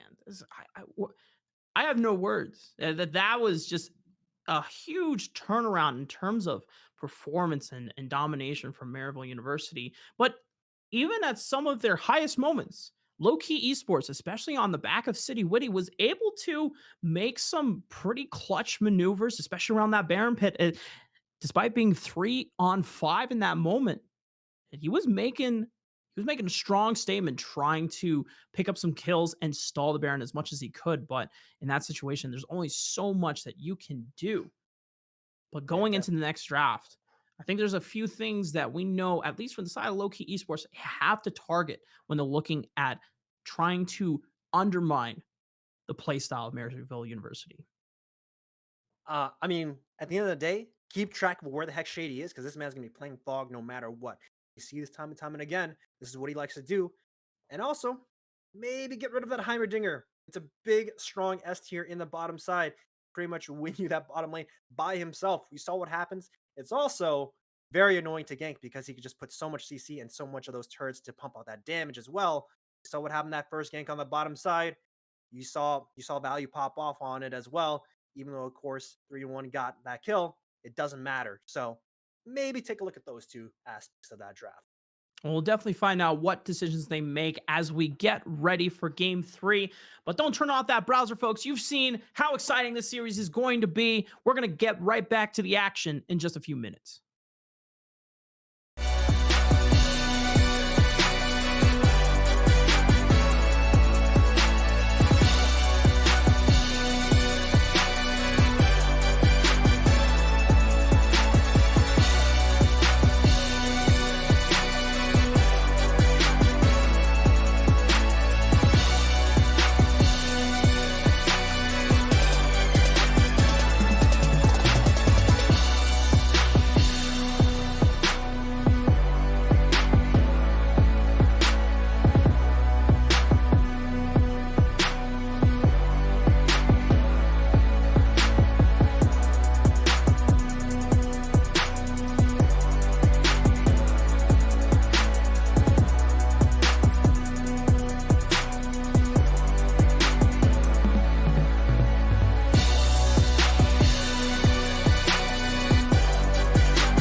Ladies and gentlemen, I told you we would be back very soon. In fact, it wasn't even a few minutes. I'm pretty sure it was less than 3. And we are getting ready for game 3 of the draft between Maryville University and Lowkey Esports. They are currently tied 1-1 in the head-to-head for the series. It is a best of 5, so we're looking for the first 2-3 here. And already, Chilling Walk, we know a couple things that Lowkey are looking at in terms of draft priority and bans this time around, but Maryville, and one thing to note is that last time they were on blue side, they prioritized the Zaya first pick. But with how well Value was doing on the Heimerdinger, maybe you don't need to go for the Lovers Duo bot lane. Oh yeah, you definitely do not if Heimerdinger is up because Value put a phenomenal performance on the Yordle on the bottom side, and definitely have to see if Lowkey wants to ban it because that's a champion that you're gonna have to get used to playing against, and it's also very hard to gank if it is ahead just because of those turrets, because of how he sets up the stuns, especially the usage of that ultimate if he stuns multiple people, and you gotta be careful when playing against the Yordle on the bottom lane.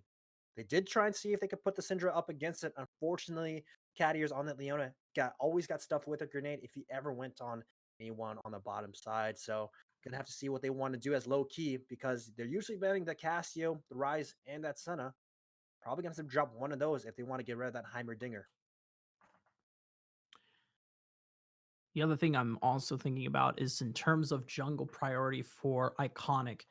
Going from the Gragas, even though he had some great body slam flashes, it unfortunately wasn't what brought them into a game victory.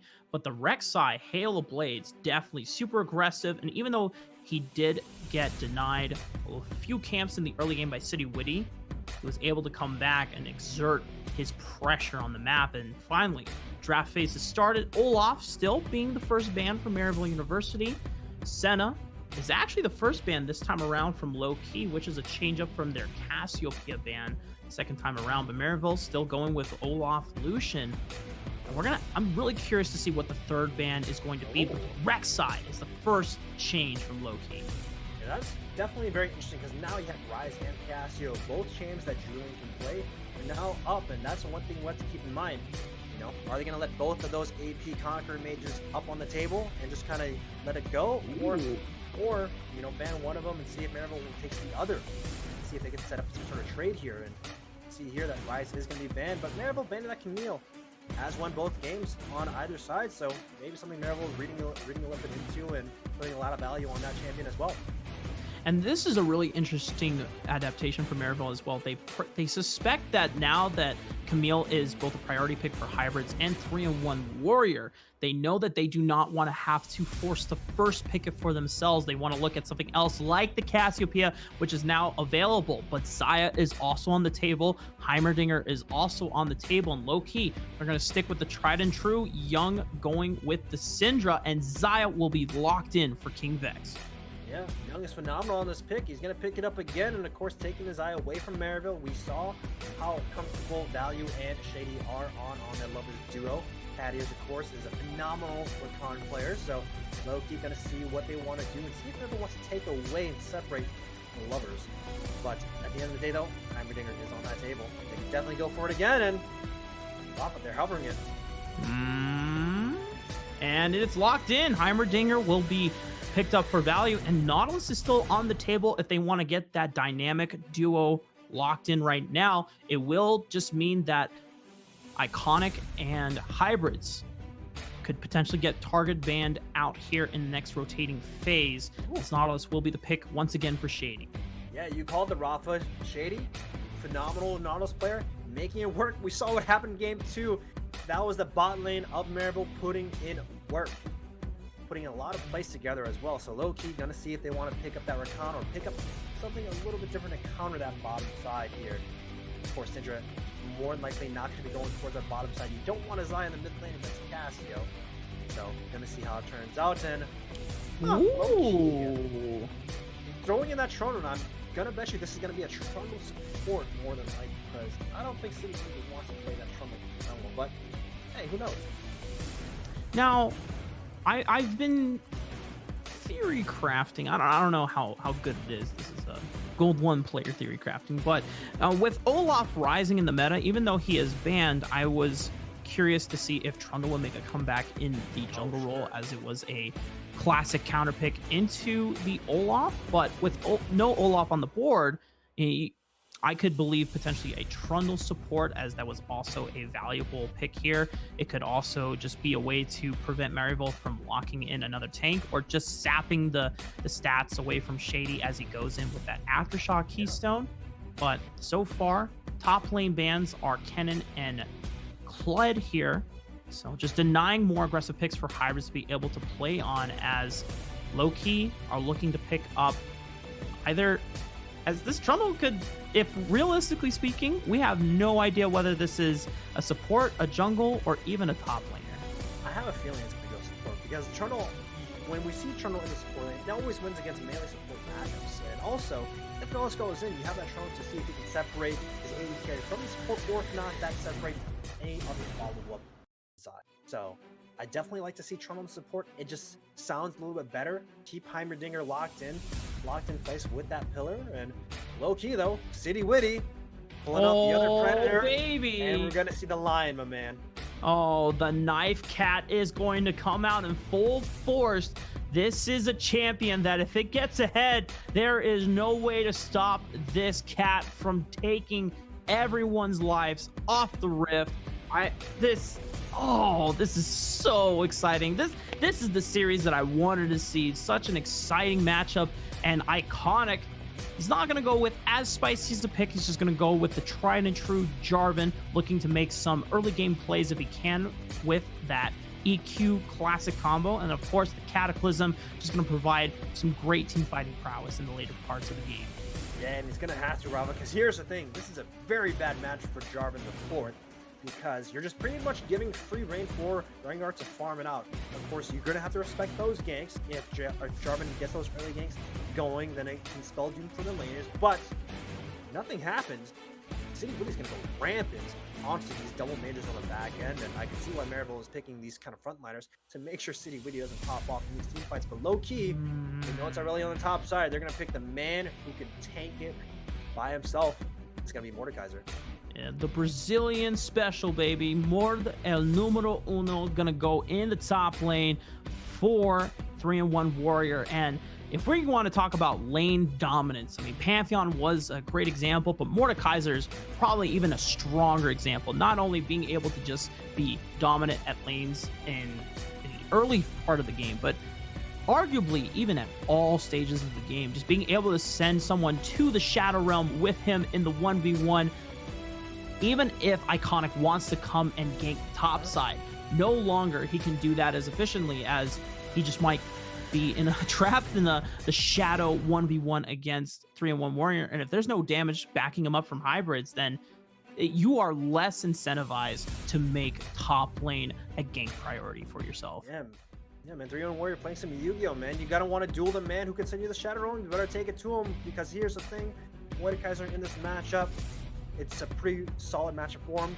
Only thing he has to do is basically just watch out for those ganks in the early stages pre-6 and without having ultimate, because I really trying to tackle Mordekaiser in the early stages isn't tough because of that AoE around the ghost. So gotta be careful. Instead, the low key, they're just gonna see if they can have some safe lanes and let City Witty do his thing. One thing I'm a little excited about is what kind of build City Witty is going to go for Rengar. Solo queue Rengars, you typically see that full lethality build, not even getting a jungle item. You go for the TMF for the to expedite your camp clearing speed, and then just go full lethality. You go hunting in on the Thrill of the Hunt prowl. You look to one-shot someone out of stealth, and then just continue making your day. But is there an argument for a Conqueror Rengar? More like the Warrior Black Cleaver of the days of old with Reignover. He can still go Conqueror, overall. Of course, I definitely want to see lethality.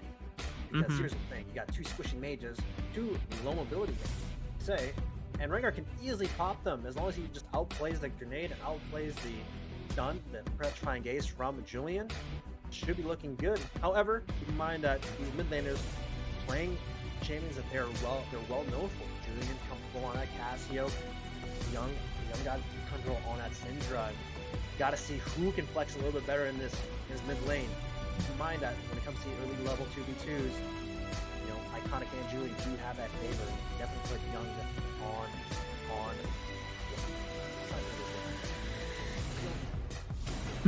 on the floor. Well, I think he's been on Oswald both times, unless you're talking about the jungle. Like, yeah, he's played the Samurai Man in both games 1 and 2 since Iconic played the Gragas with him in the first game. Now Julian on this Cassiopeia. If you haven't played against Conquer Cassiopeia yet, guys, no. that You don't want to. You know, yeah. You never want to, because it's not fun. Because here's the thing: a Q procs 2 of them. Usually, one of those Qs allows you to have 3 of those twin fangs. That's already 8 stacks, and all you have to do is just land another one, and then boom, there's 5. You don't want to deal with that. You know, the beauty about actually it's not beautiful at all, is that each tick of the Q procs one of the stacks of Conquer. So that's just it stacks so fast. And so and then eventually Cassiopeia just turns on you and starts life stealing or healing off of not only the Twin Fangs heal that comes innately from the passive, but as well as the Conquer as well. And then Cassiopeia just does not die. It is so hard and scary to gank that lane as well. Yeah. The fact that Rek'Sai did not get through is a blessing, because there's actually been reports of Rek'Sai and Cassiopeia being used as the Chinese elo boosting efficient method for just climbing, since between Halo Blades, Rek'Sai, and Conquer Cassiopeia, you could steamroll games super easily and super efficiently. Easy 2v2 when you have those 2 paired up. And that's the thing. That's good on Maryville to get rid of it. Actually, yeah, good on Maryville to get rid of it. So, I mean, Lowkey to get rid of that shit, because you see Iconic and Julian on those 2, you know they're just gonna be 2v2ing all day. All right, and with that, we're gonna see how this game plays out as soon as we get through spectator delay. But before we break, we want to give one final shout out to one of our other sponsors in Sector 6 Apparel. They're a leading esports apparel company providing on-demand printing for groups of all sizes. Sector 6 Apparel designs comfortable and stylish for professional esports organizations and collegiate programs, as well as your very own Upsurge esports. So if you can go ahead and check the link, as they got their own merch for your boys here at Upsurge. If you want premium esports clothing and would like to support us at the same time, head over to Sector 6 Apparel at sector6apparel.com/collections/upsurge-esports. Once again, that's sector6apparel.com/collections/upsurge-esports. Check out Sector 6 Apparel today and rep your boys at Upsurge Esports or your favorite team in style today.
Ladies and gentlemen, we are back for game 3 between Maryville University and Lowkey Esports.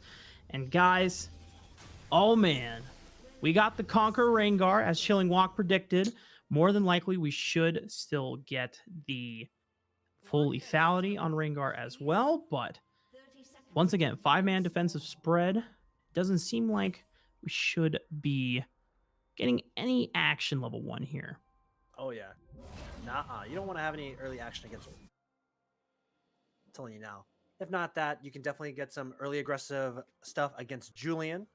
But, however, one thing I do want to bring up is cat ears on this Trundle, because we haven't seen this champion in so long, especially in support, and I got to see what cat ears can do on this champion. I don't know if he's actually pretty known on playing the Trundle on the bottom side. I can definitely see how the champion works in a theoretical perspective, and it can definitely favor him. So I want to see if cat ears can execute on the bottom side against Value's Heimerdinger and Shady's Nautilus. It looks like they might be preparing for a level 1 early invade onto the red. City Witty, Cat Ears, and King Vex are all in prime position. Iconic. This is very, very spooky and dangerous. And Iconic will flash over the wall, gets ignited by Cat Ears, and the red buff has been leashed successfully over to City Witty. Yeah, and Iconic already less than 50% health going to his second camp, so it's going to look pretty tough here. I want to see what City Witty can do off of this. He's going to take the Raptors and probably going to go back and return to his red buff. And this is what I told you about the matchup. If City Witty gets ahead on this Rengar and starts the game strong, he can definitely run rampant in this matchup against Jarvan the Fourth. And this level 1, they did it in game 2. Maryville didn't think they were going to do it again. You can see City Witty already running straight for the top side. Poor Iconic. He barely gets level 2 off of the blue buff, but he cannot stay onto the Gromp as City Witty is just looking to chase him out here, preventing as many camps as he can from Iconic as Shady takes a couple turret shots, but thankfully with the Aftershock as well as the shield, he's going to be able to sustain himself up as Cat Ears takes a lot of damage to the face from Value. And I feel bad for Iconic as well, because here's the thing. He already lost some of those Raptor camps as well, knowing that City Witty has taken them. City Witty's already taken the Gromp, taking the Wolves, and all Iconic can do is go ahead and take the opposing blue buff. And we talked about Iconic. He has to get the ball rolling in this matchup, and if he doesn't, then it's going to cost Maryville University a lot, because City Witty is just kind of able to get to level 6 pretty safely here. Of course, Iconic adapting relatively well, going for the enemy blue buff. Pings are out though, so they definitely know where he's going to be at, but still, City Witty, a big victory over on his end. Oh, Julian gets stunned up by Scatter the Weak, and City Witty doesn't even need the bush to be able to leap in range, but Julian is able to kite himself away to safety. City Witty was not able to get in range, surprisingly, and Julian, not even burning flash, will be able to survive. Good respect from City and from Young to prevent that, but these hooks, man. Ignite comes out, the grenade stun comes down onto King Vex. Will it burn him down? It will not. King Vex will be able to survive off the last tick, and just burning the flash will be able to survive, but another grenade comes out, the stun. Even the hook almost connected, but Value was taking the turret shots. It had to be a little safer on that play, but both flashes are down on the side of Lowkey Esports' bot lane. Yeah, I'm not too sure, man, because here's the thing. This is Maryville with Shady and with Value on these two comfort champs. We saw what happened in game 2. It's kind of a rinse and repeat, and we already see these things happen before. Got to pay some respect on these two champions, and now Vex losing that flash, had to burn that TP, isn't looking too tough, but City Witty is on that top side and winning the spawn game 23-11 in this jungle matchup.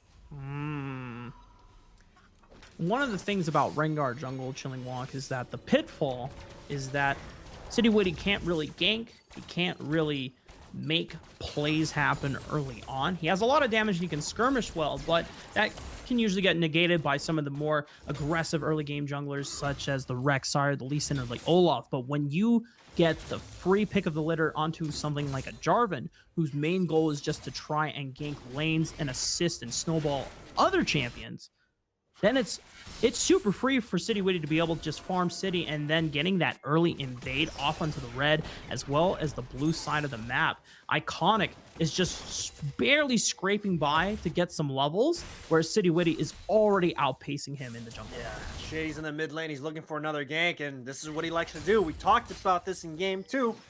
Valley 1v2 in the lane by himself because Vex doesn't have that flash, and this is what happens. Shady just moves around the map. Oh, Hybrid's going back in, but now has the assistance of Iconic. A 3-1 Warrior is not level 6 quite yet. Teleport is going to come out from Young. Can they take him down before he's able to answer? But the first blood will come out from Hybrids. Young will get the flash out of Hybrids as he is able to make it out alive. And Young cannot avenge his fallen teammate. Yeah, so close of getting that kill on 3-1 Warrior, but unfortunately he goes down. But Cloud Drake does go over to Lowkey Esports, and this is a Cloud Drake. This is actually very good for Rengar because this means that he's able to use Thrill of the Hunt so much more in this game, and he's going to look for a bot side gank. Here comes Cat Ears. Pillar comes out, slowing down Value, but they're turning things around. Shady with the Aftershock is just way too tanky for City Witty at this point in the game. Having to flash over the wall, that Knife Cat was almost turned upside down. And Value and Shady just saying, you know what? You don't want to mess with this. You can see Maryville just immediately trying to see if they can go into the enemy jungle here and trying to control that quadrant because all 5 are on the bottom side of the map here. No one's in the top lane here. 3-1 Warrior, of course, going to return back, but, you know, defensive play worked out well for Maryville and using that TP, looking good. No huge gold lead for either teams quite yet. Shady getting the pain down on the Cat Ears, but a beautiful blade caller from King Vex turning things around, forcing Shady to flash defensively. This Value doesn't really have any more mana in the tank to be able to go for another trade and engage. The City Witty is actually invaded onto Iconic once again. The flash has been burned out, but Shady actually doesn't even need that much mana from Value. The turrets are just set up there, but King Vex will be able to get one back onto Shady as Julian trying to be able to answer onto the evade that City Witty was exacting onto Iconic. It looks like City Witty was able to take the red buff once again. Iconic having to flash away defensively. Julian flashing away from City Witty onto Jung, forcing him to flash defensively as well. Julian, so fearless on this Cassiopeia. Yeah, he knows he can 1v2 with the Conquerors stacks going up, and that's what happens when you play against Cassiopeia. You're just so afraid of, you know, playing this 1v2 because if he gets a 2-man Petrifying Gaze, it's gonna cost him. He's probably double kill him with some jungle support as well. But the big thing we have to keep in mind, though, City Witty taking the enemy red buff again from Iconic, and this is where it's gonna cost him. Iconic only 22 CS, level 4 to level 5. City Witty already very close to approaching level 6 at this point, but the supports, they're both in the mid lane. They want some action.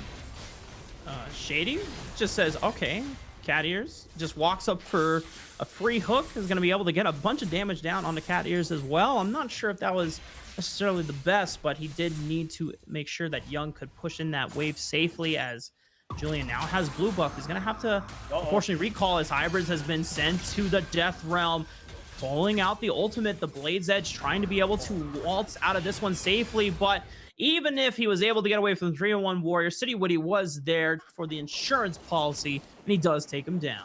Yeah, 3-1 picks at that kill, which means that some of these plates are going to be going over to Lowkey Esports side, and even then the jungler's on the bottom side from Iconic, and this means that City Witty, if he wants to, he can definitely take this Rift Herald, and looks like he has started up on his end, and big victory over for Lowkey. Shading Value, now that he has the Lost Chapter, mana regen is not going to be as an issue for him. And you already saw how confident they were taking trades despite Value being literally 0 mana. Just the fact that the turrets do so much of the brunt work for him. Shady now feels even more incentivized to continue going for these trades. As King Vex is down to almost 20 CS against Value's Heimerdinger. And killing off, we've seen this before, Rift Herald being spawned up at this super early on to the game on the top side of the map, getting some turret plates against Hybrids, but Iconic is going to commit to the bottom lane push. Yes, good cross-map move from Maryville University, seeing if they could trade some plates, and they definitely do. Some gold going over Iconic is definitely necessary because he is very far behind in the CS department against his opponent. And even then, we take a look at the top side, right? 56 to 87 from Hybrids versus 3-1 Warrior, and you can see just the vast difference on the top side to the bottom side here. And now Hybrid, he's by himself. But he lands a two-man flawless with stun, getting a bunch of damage on the 3-1 warrior while he was taking turret shots. But Young, with the scatter of the week and the unleashed power, annihilates Hybrids before Julian has a chance to respond. Yeah, however, they did manage to save some plates for Hybrids, and it means that that top turret isn't going to go down just yet. But still, Cat Ears only level 5, Shady's level 6, and this could spell doom if a hook does land, and whew, barely not. The side of Lowkey Esports, they are going back to the trying to get 3-1 warrior ahead strategy, as they saw it work super well into the first game of the series when 3-1 was on that Camille. And second game around, City Witty didn't show as much love. He did give him the Rift Herald second game around, but now he's trying to really focus on trying to put Hybrids down, because now they respect and know that if he does have that advantage, he will be able to be a huge influence for the side of Maryville University. Of course, Maryville University have their sights on this Earth Drake, already taking the River Scuttle, along with that having pretty solid vision on the bottom side here. You see some wards in these bushes, you see wards in there, but Cat Ears going to clear up some vision here. It looks like both teams actually want to have their sights set on this Earth Drake, because right now Young already moving towards the top side, knowing that he's going to be using that TP for the bottom side play. Value getting a recall off as well. Not sure if this is the best thing for the side of Maryville University, as they want to have priority on the Dragon, but City Witty and Young are not necessarily in a position to be able to rush that Dragon at the moment, as we see Hybrids already on the bottom side of the map, and Young, even though he has teleport, he will be on the top side of the map ready to join the cause if that is the play that they want to go for. Yeah, both teams kind of ready to take this Earth Drake. Hybrid just moving down, laddering onto the bottom side to make sure if any action were to occur that he can move. But the moment they see Hybrid's on the top side, they're going to see if they can start it up. But his TP is coming up relatively shortly here, only a couple seconds for him, and this Drake is going to get started. But Maryville, they're all on resets. I'm not too sure if they can make it in time, Rafa. Looks like this should be a free Mountain Dragon for the side of Lowkey Esports, and it's a shame you have so much bottom lane priority between Value and Shady, but just wrong or incorrect timings is just not going to be able to prioritize getting that dragon. And now that's the second dragon, I believe, for the side of Lowkey. Julian good stun, getting pulled into the death realm, but do you want to pull a very fed Cassio the death realm by yourself? Julian trying to get the conquer stacks, but where were the twin fangs? It looks like it wasn't enough to take down 3-1 warrior. Oh man, 3-1 warrior playing on a knife's edge, barely squeaking out that one-on-one, but in the meantime, on the bottom side, they're looking to go aggressive. Oh, massive stun from the grenade, but Value taking a lot of damage. Scatter of the weak, and Unleashed Power finds the mark. Flawless Duet comes in for the stun, but can he get the damage? He will be able to take down Young. Looking at Cat Ears, needs one more, gets a double, looking for the triple on the King Vex, is able to get it in with a flash, and Hybrids is once again back in the game. Iconic, however, has been left to 3-1 Warriors devices, as he will get the Mace Slam down. Yeah, a well-needed triple kill for Hybrids on the Aurelia, but here's the thing. The big beast itself, 3-1 Warrior, comes in, now also 3-1, man. We talked about 3-1, it's already part of his name. 3-1-1 right now in this game itself. Gold lead only 1K ahead in favor of Lowkey Esports, but still a bloody game overall. Young popping off, though, 3-1 as well. Man, who says top laners don't have impact or influence in the meta anymore, man? They're both City Witty. Flash over the wall, and the cleanse from the Empowered W will allow him to escape the clutches of Shady and Julian. Nice pick there, and without the flash, it means that City Witty is going to have to be a little more careful for the next couple of minutes. One thing I am surprised about, Rafa, is that none of these teams actually want to commit for these dives or these early turrets so far. Bottom tier one's relatively low, top tier one's also super low as well, and none of these teams have actually hard committed to it before 14 minutes. Of course, as I speak, City Witty has his sights on the top laner from Maryville University. 3-1 Warrior looking to see if he can make some action happen. No Death Realm needed from 3-1 Warrior, as he wants to make sure that City Witty can join the cause and get the shutdown. Now Iconic is here along with Shady, but the Death Realm is available, and Shady is all by himself against 3-1 Warrior. He's been isolated and he's been taken out, and City Witty, he doesn't even want to fight Iconic. He's just dancing around him, and 3-1 Warrior just burning him down to a crisp. Double kill comes in for the Mordekaiser. Yo, the hop, skip, and jump from City Woody to dodge out the flag and drag from Iconic. Making sure he lives around that gank, and Iconic now 0-2-2. He's looking pretty tough, but Julian, he's flexing. Flash ultimate, the petrifying gaze lands down onto Young, and he gets the shutdown. Yeah, he does, but still, keep in mind though that 3-1, now 5-1. This guy is looking pretty much unstoppable. They're gonna have to see if they can kite away, but keep in mind, Cassio and Heimerdinger, they're not the most mobile when it comes to these team fights. So if 3-1 Warrior is able to get to the back line, he's gonna wreak some havoc here. Yeah, one thing for Hybrids after that triple kill, he had not been able to go back and buy. He now has the Trinity Force, but I'm not sure if it's gonna give him enough to be able to fight 3-1 Warrior, who is sitting on that proto belt, the haunting guys, even the Seeker's arm guard, along with some penetration boots to boot. King Vex having to pop the Featherstorm to be able to get away from another engage from Shady. Maryville University still have avenues to play through to be able to come back in this game, but 3-1 Warrior is going to be a huge problem to deal with. City Woody taking the second Rift Herald over for them. I'm pretty sure they've secured almost all the Rift Heralds so far in the games that they've been ahead, and this is what it's working out. But Value, yikes. That's all I got to say on that one. King Vex walking up thinking that he was safe, but Value just playing the Fnatic Death Brush strategy takes him down once again. Yeah, I don't know about split pushing because Value's making it work, using these turrets here. Iconic hugging around the turret, hugging around him, making sure if this Yordle is going to get pressured in, he's there to back him up. But keep in mind that Infernal is coming up, so Lowkey Esports, they recognize it. They're going to have to see if they can respond to it. Lost Dragon pops up, but woo! Oh, man. Shady was looking for the Hex Flash, but I feel like Young had a second instinct. There was no vision on that brush, but he was able to see the animation and immediately responded with the Scatter the Weak Stun. Yeah, man. Right now, Shady's kind of giving him PTSD from these Hex Splashes and those hooks, but he's by himself. It looks like Shady will go down, was caught out by a beautiful pillar from Cat Ears. There's no way for him to be able to get out without Flash. And that support down means that the Infernal Dragon is up on the table and up for grabs for Lowkey. No support for them. Rift Herald did manage to get the charge off, so a good amount of damage for Lowkey on that middle tier 1. Gonna see if they want to set it up as a take here, but this Infernal Dragon gonna be going over to them, which means that, you know, all three dragons so far in favor for Lowkey, and it's looking good.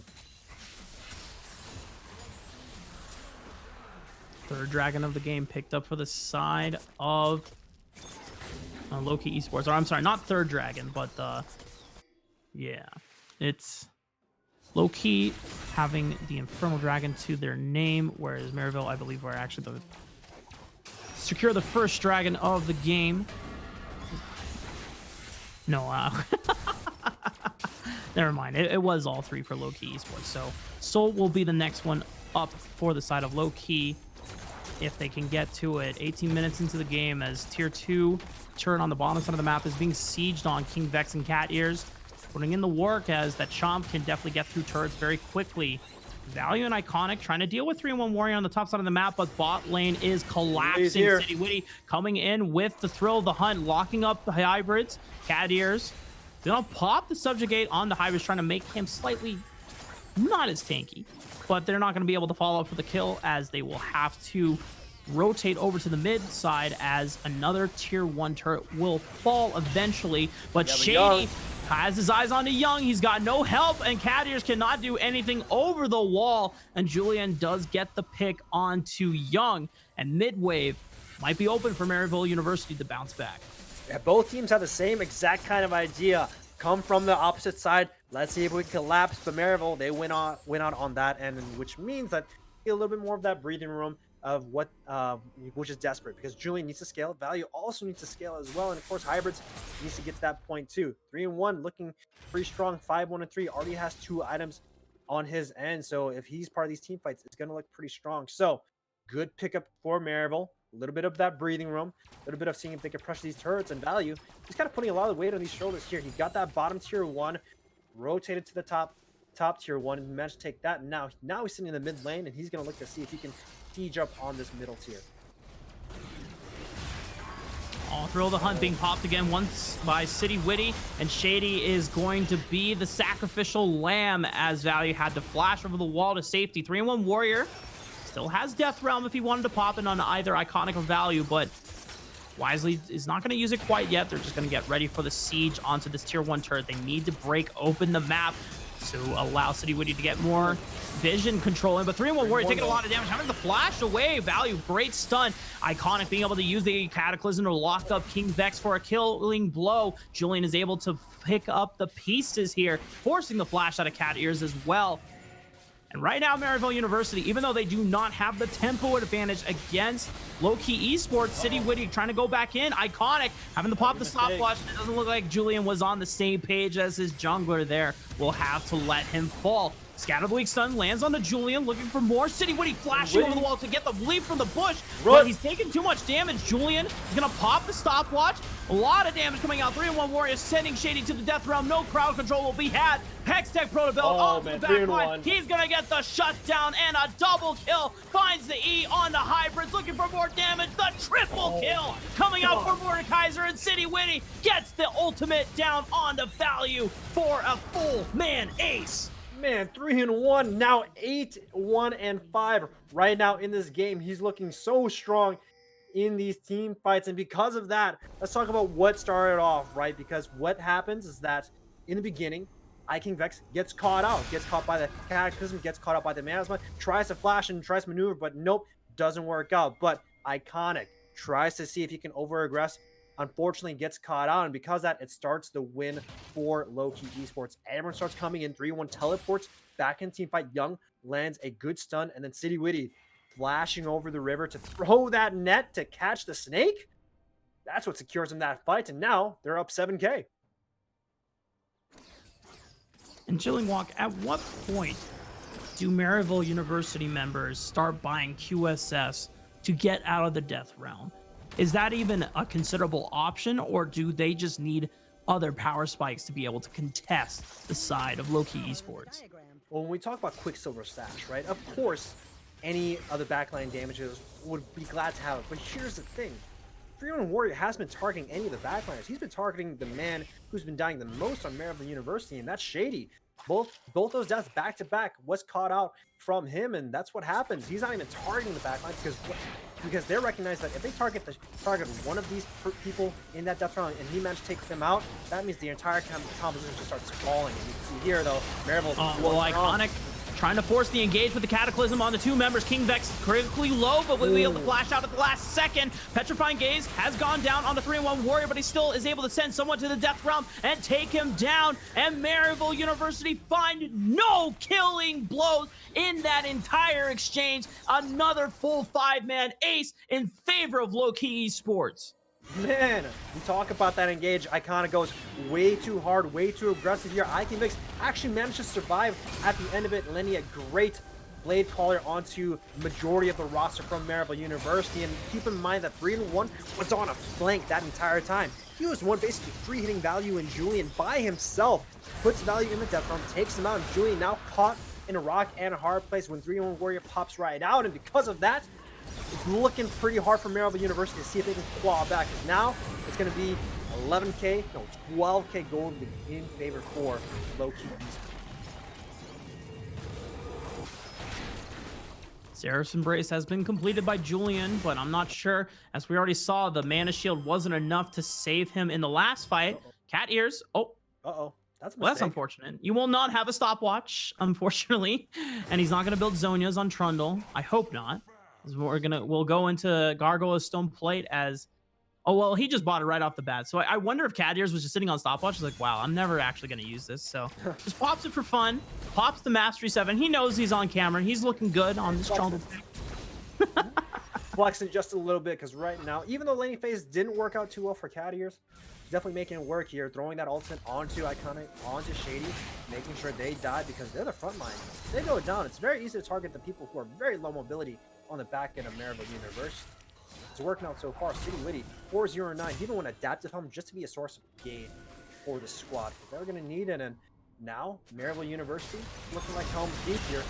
Well, go. The defense has started, but off of an engage, and I'm not sure if that was the best call to make. Shady once again going down, and Iconic has been sent to the death round. 3-1 Warrior will get the killing blow, and just like that, the front line has evaporated for Maryville University Esports. Lowkey looking to make the push down onto the base, but Julian trying to make a name for himself as he's making the defense work, but takes a punch of damage from Young as he gets hit by the Scatter the Weak stun. But King Vex and Cat Ears somewhat critically low. He's got to be careful. King Vex doesn't have his ultimate, neither the flash from the last ace fight that they took. The middle inhibitor will fall as King Vex trying to rotate over to the bottom side of the map. Blade's Waltz will land on the two members, but there's nothing that Hybrids can do against this Mordekaiser as he takes him down once again. Cat Ears trying to get the damage down on the Shady, and he just walks into a giant mace in the face. Iconic trying to get the knockup down to 3-1 Warrior, but there's no taking him down. Triple kill coming out for Mordekaiser once again.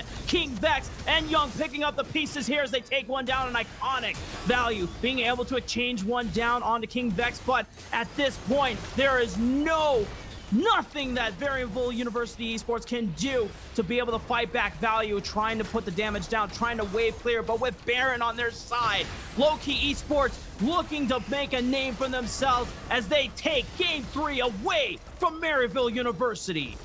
Shadow House represented strong today, Rafa, because here's the thing. The man in Mano looked like the Grim Reaper because he's looking so strong. 14-1-7 for 3-1 Warrior, and Hybrids unfortunately couldn't hold up. Iconic got pressured in the jungle, and this man just basically became a moving tank for the squad. Anywhere he goes, death follows, and you can see there in the kill score, looking so strong right now. 14-1-7. What a monstrous game. 14.5K gold, man. Oh my goodness. Here's the thing. He did just as much damage as Heimerdinger. 27.9K gold overall for his team. The only person who's close to that is value on the Yordle himself. And, you know, we talked about why the Yordle's strong, but this man basically held his damage up as well. When we were going into this game, Chilling Walk, we were super excited about the Rengar pick. City Witty with the Conqueror. We were thinking that, okay, this guy is going to go full lethality. He's going to just be jumping from bushes, one-shotting. And the way that the early game played out, I was like, oh man, City Witty has this massive tempo advantage against Iconic, forcing him out of his own jungle. He can't really find ganks early on. And then it just became the 3-1 Warrior show. I mean, look at City Witty's build. He didn't even go lethality. He went Kindle Gem and Adaptive Helm. Like, he didn't even need to do anything. Well, when your teammate's carrying you, you don't need to do anything. You just need to make sure that you're being a body for him. And that's what he's doing. He's being a good teammate, not making sure he's building that damage and dying when he goes in. So why not be the man who's being the tank? Why not be the man who's being the front line and starting things off? Because that's City Witty's doing. And as well, and when we talk about the jungle game early on, though, City Witty, he did really well in the early game. You know, late invade onto Iconic, you know, pressured him onto the top side against his blue buff, took 2 camps on his own end, and even took some of the Raptors before transitioning over in his level 1. And, you know, credits to City Witty because if he didn't do those kind of things, I kind of could have run rampant, going for those early ganks and setting his laners up.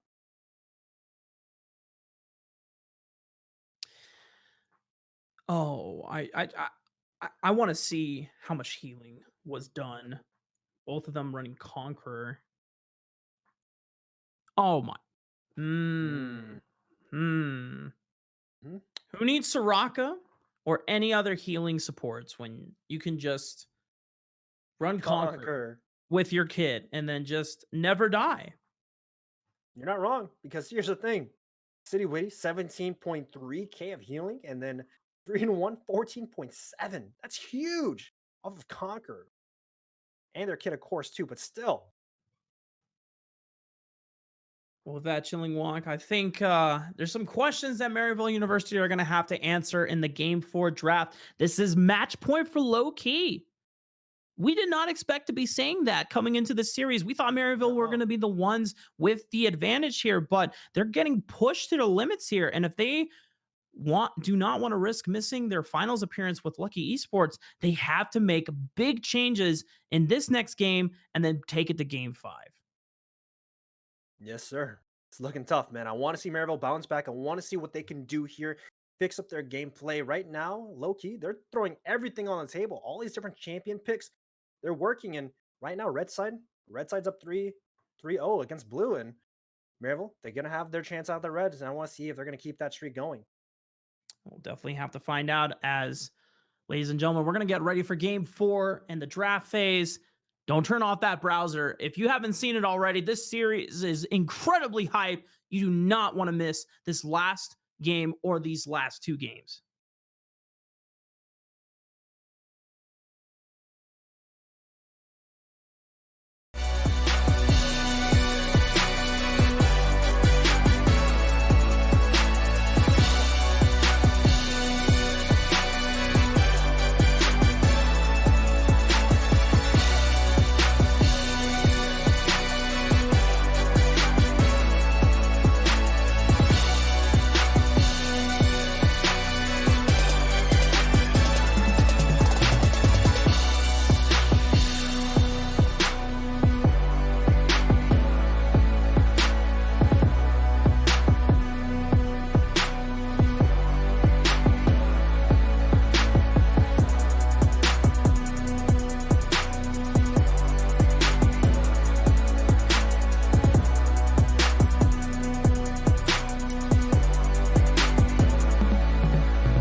Ladies and gentlemen, we are getting back into the series. Game 4, match point for Lowkey Esports. That's right.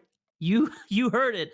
Match point for Lowkey, not Maryville University Esports. Maryville have a huge mountain to climb if they want to bring it back and win this series to be able to face Lucky Esports next week in the finals. But Lowkey, they are one game away, and they are looking so incredibly dominant, at least from the top side of the map. Young has been playing phenomenal in this Syndra. City Witty has been being able to outpath Iconic in a couple of these games, and 3-1 Warrior just, I mean, if you didn't see the Mordekaiser game, I'm pretty sure it's going to be on some fishy sites later on and not safe for work section later on. So you can find it, when you've got some alone time. So Little, it, little bit of a beating, little bit, and that I'm putting it lightly too. But we were talking with Rafa about the early game invades, right? And kind of cost them game 3 and 4. I'm sorry, game 2 and 3 for Lowkey Sports, and that's what they were doing and made it work out really well. And got to see what they can do, how Maryville adapts, because they got caught up with those invades twice now. They also got caught. They also keep in mind as the top side counter pick in draft 2, and that's the thing that's kind of costing Maryville. So got to see what they can do here. If Lowkey Esports want to abuse the top side, get those Rift Heralds like we were talking about while in break, side bets on City Witty taking that Rift Herald early, using a top side 4-3 on Warrior, getting gold on both of them. These are things that Maryville University see if they can pick up on and see if they want to deny, because right now, even though they're bot side, they're playing really well. It's not getting them the victory right now. Absolutely. And this draft phase has actually been so incredibly instrumental to how the games are being played out. And this is why I love best of 5 series so much, because you can always see the mini meta that develops between both teams as the series continues to play out. We already saw that there's a massive priority for Heimerdinger and Nautilus off of the success of game 2 for the side of Maryville University and being able to free up Shady for those roams. But even though they had it again in game 3, it was completely negated by the fact that 3-1 Warrior was so massive on Mordekaiser, he would just ult Shady, preventing any crowd control from coming in from the side of Maryville University to start these fights. And then Lowkey suddenly had this massive team fighting advantage. And this time around, if Mordekaiser is banned away, do Maryville University still get the Heimerdinger and Nautilus? Yeah, and here's the thing though, is it worth banning more from as your Maryville University? Because here's the thing, it's a one-off champion that Lowkey probably might not never pick again unless it's a counter pick situation that Lowkey wants to opt into, right? So I don't know if Maryville wants to ban it, because right now when we take a look at their other bans, they've banned Olaf, which is one that they've always been looking at. Lucian, of course, against King Vex, knowing that it's one of King Vex's best champions in the carry role. And from there, it's kind of a toss-up. Maryville banned Xayah game 2. In game 1, they banned Akali, and then in game 3, they banned Camille, knowing that it was a pretty high contest priority on all in both game 1 and game 2. And those are things you gotta wonder. Lowkey, of course, keeping the same bands, keeping the majority of the same bands here, banning the Cassio, and of course the Rex side. But Lowkey, they have the first pick situation. Do they want to value the Senna? Gotta see right here. Senna will be taken away from Maryville University. Lowkey have other things on their mind in terms of first pick priority. Xayah was something that you mentioned before. The Syndra could also potentially be something that Lowkey just want to secure right away. Maryville University, there's a lot of things that they have to consider in what they are willing to part with over to Lowkey Esports.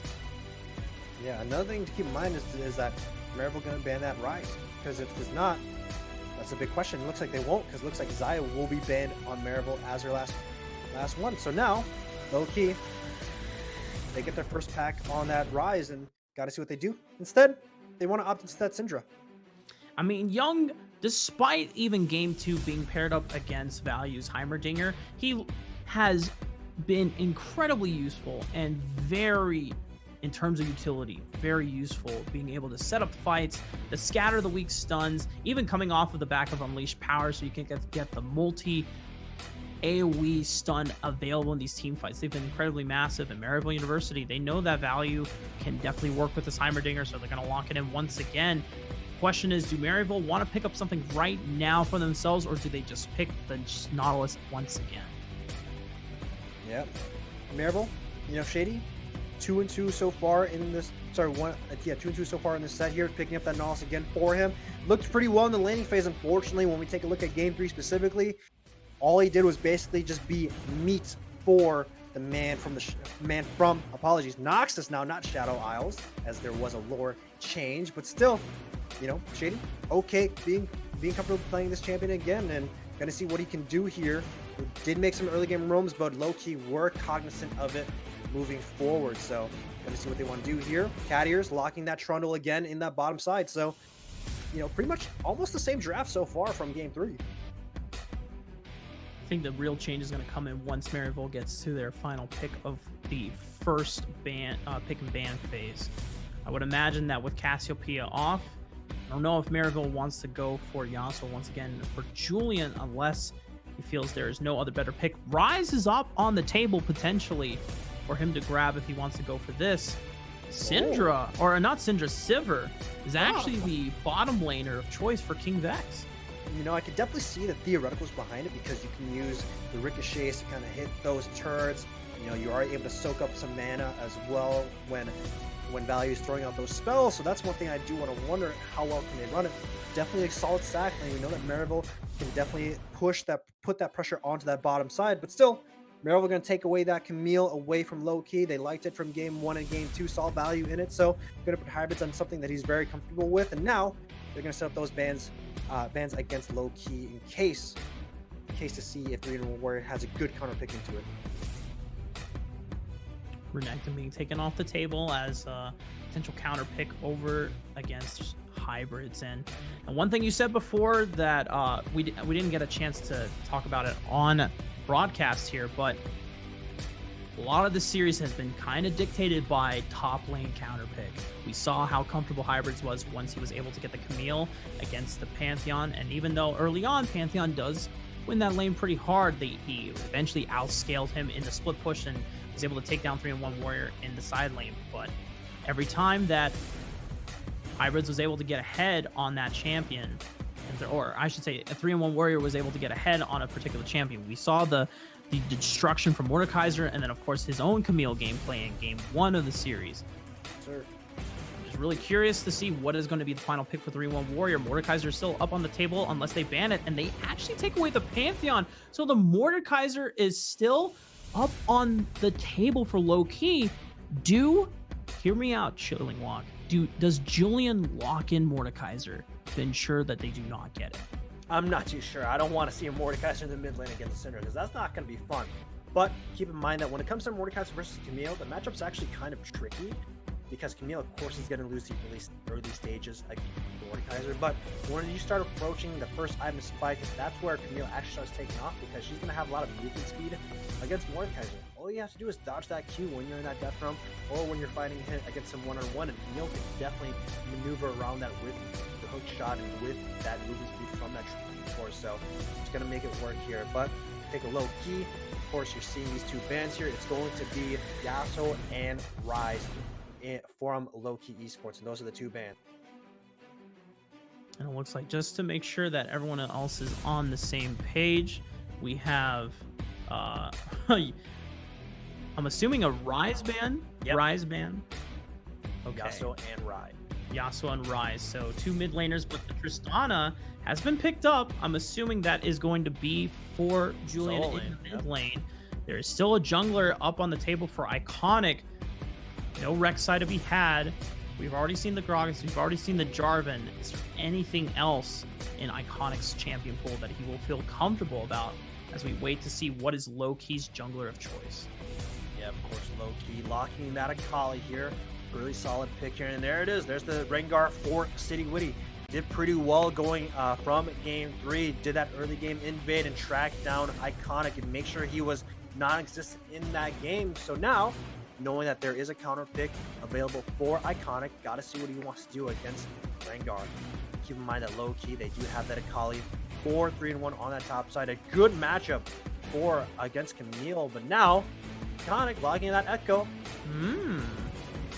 Got to see what it can do. When we take a look at Echo, though, Rafa, like, it's a scaling champion. You're not going to look for a lot of early game skirmishes. So both these characters going to be okay farming out. The issue, though, is that when it turns 6, Rengar can still hunt these people down. Camille really squishy. Tristana also pretty squishy as well. And same thing with Hybrid here. With Echo, though, if you enter those team fights, definitely going to be a pretty strong point of contention when these fights break out. You know, this matchup between Echo and Rengar is a curious one because Echo has tools to be able to skirmish and escape. The problem is that where is very key to they are skirmishing. If it's in the river and there's no bushes nearby, then Iconic will be able to escape heavily, as City Witty relies heavily on using bushes to be able to close the gap once he is hunting down his opponents. But you know, as long as it's in the open field, now, Iconic actually can do really well into this matchup, and as you said, it is a scaling jungler, and if he's able to get to his Runic Echoes fairly safely early on, he has a lot of power and he has a lot of safety from that Chrono Break, being able to escape out of any sticky situations. Yep. However, Lowkey Esports, they did do those 2 invades in Game 2 and in Game 3, and definitely proved out well for them overall in the early stages. So, gonna see what they want to do in the level 1 again from Lowkey. Are they gonna do another late invade? We're just going to have to wait and see, because if they do and Iconic gets pressured out, that means Iconic's clear speed is going to be definitely halted if that blue buff is taken away from them. Looking at these compositions once again overall as a whole, we have some scaling factors, especially for Lowkey Esports. You have the Sivir, who, I mean, no one can deny the 6-item win condition from Sivir, being able to have permanent wave clear, ricochet, AoE crits from the bouncing blades. You also have 3-in-1 warrior on the Akali, which was something that was being banned earlier on in the series, and now I get to see it against Camille. To be honest, I'm not really sure how the Akali and the Camille matchup play on as the game scales out. Oh yeah, so when we break down how Akali interacts with Camille, it's honestly going to be very favored for the Akali, because here's the thing: if Camille ever wants the last hit, you're going to get a bunch of kunai in the face, and from there you start off the trade. As Camille, you can't really fight against her in that shroud, and that's the only way you kind of have to get in, right? It's use that shroud, use your hook shot to go in. But Akali, all she can do is just play around that point, and when it comes to that end, that's where Akali shines. 3-in-1 warrior, probably pretty experienced in this matchup. Once he gets Gunblade, the matchup pretty much becomes unstoppable for him until Camille gets, 1.5 items, and even then it get pretty tough here. So a lot of focus still on that top side for Lowkey. Going to see a lot of Rift Herald priority from City Witty again, and using that early Rift Herald to get those plates for both the top and the jungler. Probably going to be the game plan for Lowkey. They've done it Game 2 and Game 3. It worked out so far in the early stages. Probably going to see it again. Ladies and gentlemen, I don't believe we have another ad read for you as we get ready for spectator delay, but guys, you definitely do not want to turn off the browser. Like, if we haven't stated enough times, this is due not necessarily die quite yet for Maryville University, but this is, if they do not win this game, Lowkey Esports, they will advance on to the finals. This is their match point, and Maryville University needs to win not just this game, but the next game, the final game, to go to Silver Scrapes and to take it all to be able to go up in the finals next week. Lowkey, they're in a great position. And ladies and gentlemen, you cannot turn off the browser. We will be back, I promise you.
Ladies and gentlemen, we are on the rift for Game 4 between Maryville University and Lowkey.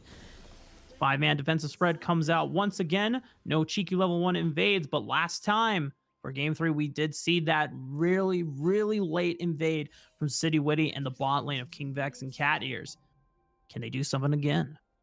Yeah, Maryville University, I'm pretty sure they have the play on download because if they get caught the third time, it's not going to be looking good for Maryville University, especially on Iconic on this. He's going to need majority to make sure he survives. Got to watch out, though. The biggest thing I want to keep eyes on is 3-in-1 Warrior on the top side in the Akali, because we talked about the top side counter picks, and same thing happened in Game 2. Lowkey Sports got the top side counter pick on their end and got to see what it turns out. Of course, Hybrids did do really well in Game 2, making sure he got the victory. Was 7-1-10 if I remember correctly. And Hybrids making a swap here, going that grasp with the Undying to make sure he survives in this lane. Hybrids, not necessarily the easiest lane matchup, as definitely more skill expressive than going up against the Mordekaiser, which can feel like just beating your head against a wall for trying to survive against a very oppressive setup. As City Witty gonna look to take the red buff and look for no invades, just a full clear on the bottom side of the map. As Iconic looks to do something similar. I'm not sure if he's gonna go into his Krugs or his Raptors, but definitely wants the blue buff. Why is it that every time I see Shady in the bottom side, he always just lands a hook? Yeah. I'm being genuinely honest. He's always just landing the hook here. However, level 1 invade didn't come out from Lowkey Esports, so gonna be doing just a standard path on the opposite side. So they're not gonna meet each other in the jungle, and that's gonna be how this early game is gonna pan out. But talk about top side, 3-in-1 Warrior already sending a good push for his lane. Hook lands, just as you said, and he's only level 1. Cat Ears taking a Oh, lot no. of damage up front. Value just needs one more on attack. Oh. The Ignite will tick down, and Oh. First Blood is secured by Shady. Man, Valley just chucked that last wrist to make sure he gets that kill, and pop, boom goes the dynamite, and they're going to take that first kill here. Of course, it goes over to Shady, so 400 gold in their pocket. Maryville showing some life here. Definitely something they need here in Cat Ears. We did talk about the theoreticals of how Toronto works here, but Game 3, laning phase, it didn't look too hot for Cat Ears as well. It just worked out well post. Got to keep in mind what Shady and Valley can do in this bottom side, and got to see what Shady wants to do when he roams around the map. All right, he's investing that gold into some boots with the fur, just making those roams possible. And earlier on into the game, as we saw, that was one of the biggest win conditions there for Game 2 for Maryville University, being able to unlock Shady from the bottom side of the map, allowing Value to just 1v2 in the lane with ease and trying to snowball the rest of the map here for Hybrids, Julian, and Iconic. As Hybrids just going even in these trades. CS not incredibly even, as Julian goes in on the Young. Yep, here comes the backup though. Shady and Iconic are here, but they're just gonna go say hi to Young in the mid lane here, and talked about that roam. Shady immediately came from base onto the mid lane to see if there's any sort of action, and you're gonna see this a lot more in this game. City Witty was recalling, but did spot Iconic on the top side of the map. So 3-in-1 Warrior is going to get the heads up that there's an enemy jungler on top side, as Iconic will be looping around for his Krugs and his Raptors, which should be spawning right afterwards. Cat Ears just setting up some defensive vision, clearing out some river. So Yo. a little bit more slow pace in this game here, specifically because that level 1 invade didn't really occur and not really going to change a lot of the pathing. So only thing that basically occurred was that first blood on Cat Ears, losing out on that 400 gold here. But still, taking a look at the first Drake that will be spawning, it will be an Infernal. No Ocean here today. No Ocean so far in this series, which is pretty surprising. You know what's even more surprising? That City Witty is going the full Ryan Choi style and even picking up a Dorn's Blade as Jungle Rengar. It just goes to show how good this item is. Yeah, man, it's all about early game. We talked about Doran's Blades. You see Julian, he picked up 3 of them on his first reset, and he's going to be looking to do a lot of damage here. But on the bottom side, Value. Oh, we didn't see City Witty sneaking up through the lane bushes, and he takes down Value. but Hybrid's making the teleport down. I don't know if he's going to be able to really rectify anything. He's just here to try and stall out the wave, but he now goes in, lands the stun flash onto Cat Ears, but doesn't miss or hit the mark on the City Witty. Shady trying to lock someone down with the hook, and they're going to tunnel in onto Cat Ears as Value was able to teleport right back in. 3-1 Warrior is also teleported down into the cause. Shady walking up, trying to get the root down to City Witty, and he will fall. Ignite comes out. 3-1 Warrior having the flash away. Value, can he get the rockets down? No, it will just barely miss onto both him and Young, and they will walk away. Questionable play overall from Lowkey Esports. You know, they get the kill onto Value, but they didn't respect the teleports here. You know, I'm not too sure what City wanted to do overall, but because of that, those actions occurring, the dive's going to be occurring on attacking Vex. And they have gone full throttle for Maryville University. They want to push the pace. 3-1 Warrior trying to get the last kill on the Hybrids, but there's not enough damage in the tank this early on with just a Dorn shield, and Hybrids gets the killing blow. Yeah, again, Lowkey Esports getting caught off guard. You know, that entire early game overextension from City Witty kind of costing them all those kills here. This is the fastest game with the big 2K gold lead for Maryville University that they've gotten so far in the series, and is looking good for them. You see Value and you see Shady now 2-1-3, 2-0-1 in the bottom lane. We talk about a party, I'm not too sure, because the only people getting happy on those kills is those two. Value and Shady going to see a lot of action in the next couple minutes. And despite City Witty making a great lane gank happen and putting Value behind, as you said, they just overstayed their welcome, and they disrespected Hybrid being able to engage after the teleport came in. And because Value had a teleport of his own, he was able to rejoin the fight just as fast as he went down. And Shady now ganking his own lane as he comes over the wall with the blast cone. Spell shield blocks it, however, but Cat is still taking a lot of damage, trying to disengage with the pillar. He's going to be able to walk away safely, but just barely. Yeah, Garden not proccing as well, and that means Cat Ears just taking a lot of damage here. Shady still looking for these hooks. He's fishing a lot, man, trying to catch some of these, you know, some bass, some sunfish. I'm not too sure, but still, got to be mindful of what's going on here. Julian, triple Dorn's blades. What kind of fish is Sivir in this case? Definitely not bass. Something short range, you know? Just some easy... Short range fish? What does that short range mean? fish. I'm not too sure. Just a small little fish, you know? Because if you catch Caitlyn, that's like a swordfish, you know? It's very long, got long range, gotta put in a lot of work, you know? But the thing is that Sivir's kind of low range, so, you know, just gotta throw in a little bit of bait and she'll come. So, like, shallow water fish. Yeah, exactly. Oh, there you go. Some pondfish, some goldfish. How about that? Oh, damn. Well, King Vex is definitely as useful as a goldfish right now. He doesn't have any completed items, just a couple of long swords. He's just there for wave clear duty. Hey, come on, it's okay. When we lock in Sivir, we are saying that we are just here to stall time for the game to play out, as Julian and Iconic making a roam happen. You dive. King Vex is going to walk away from the parallel convergence stun, but still will go down to Julian, and Iconic gets the Chrono Break out. They make the dive happen. Valiant and Julian, a little low on health bars, but they make it work.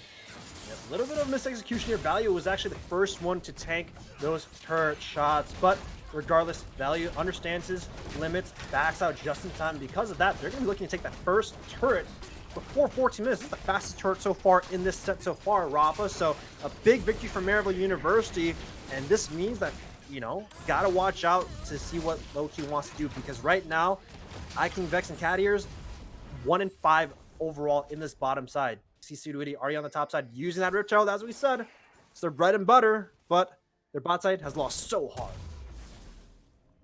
And just look at the item power spikes coming off here as Julian is gonna almost picked up another Dorn's Blade. He's going for the Cutlass instead, has boots, and the full Runic Echoes is completed by Iconic. I wonder how many Dark Harvest stacks he has, as he's only sitting on 2. He's not quite obnoxiously strong at the moment, but City Witty, apart from that bottom lane gank, he has not been able to have the same amount of pressure and influence he had in the previous game. And right now, City Witty needs to make something happen before things start to snowball out of control for Maryville University. Yeah, if I'm Lowkey Esports, I just have to figure out what I can do off that top side. Because here's the thing, 3-1 Warrior has died once because he teleported on the bottom side. Still a pretty big CS lead overall, but getting that kill over to Hybrid Hybrids means that he's able to pick up a no match mantle and another Doran's Blade to make sure he thrives in this lane. And this is where it gets tough because right now both side lanes are losing. The only thing he can play off of is Young, but Maryville University, they recognize that, but still, Iconic.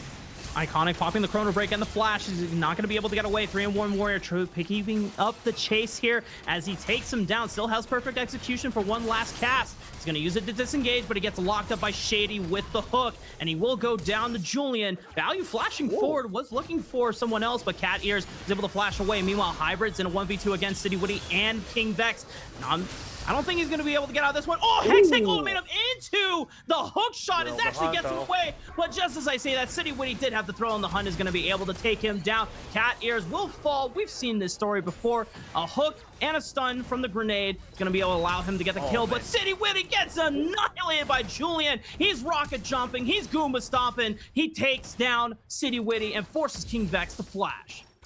Man, Maryville University, they're just making so much action happen across the map here. Shady and Value playing the vision game on the bottom side quadrant. Hybrids barely making out, but City Witty still going down on Julian with that pickup on the end there.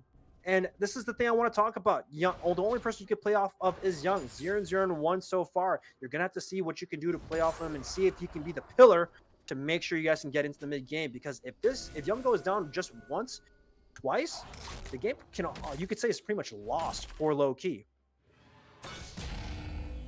Iconic looking for something on a Young, does land the parallel convergence, but not the stun, just the slow portion, as they are getting ready for the rotation over to the Dragon Pit. This is Cloud Dragon, as Julian will start it up. Doesn't look like that Lowkey Esports are in any position to contest, as Young is still in the base. It does mean we will see what board this mountain will be.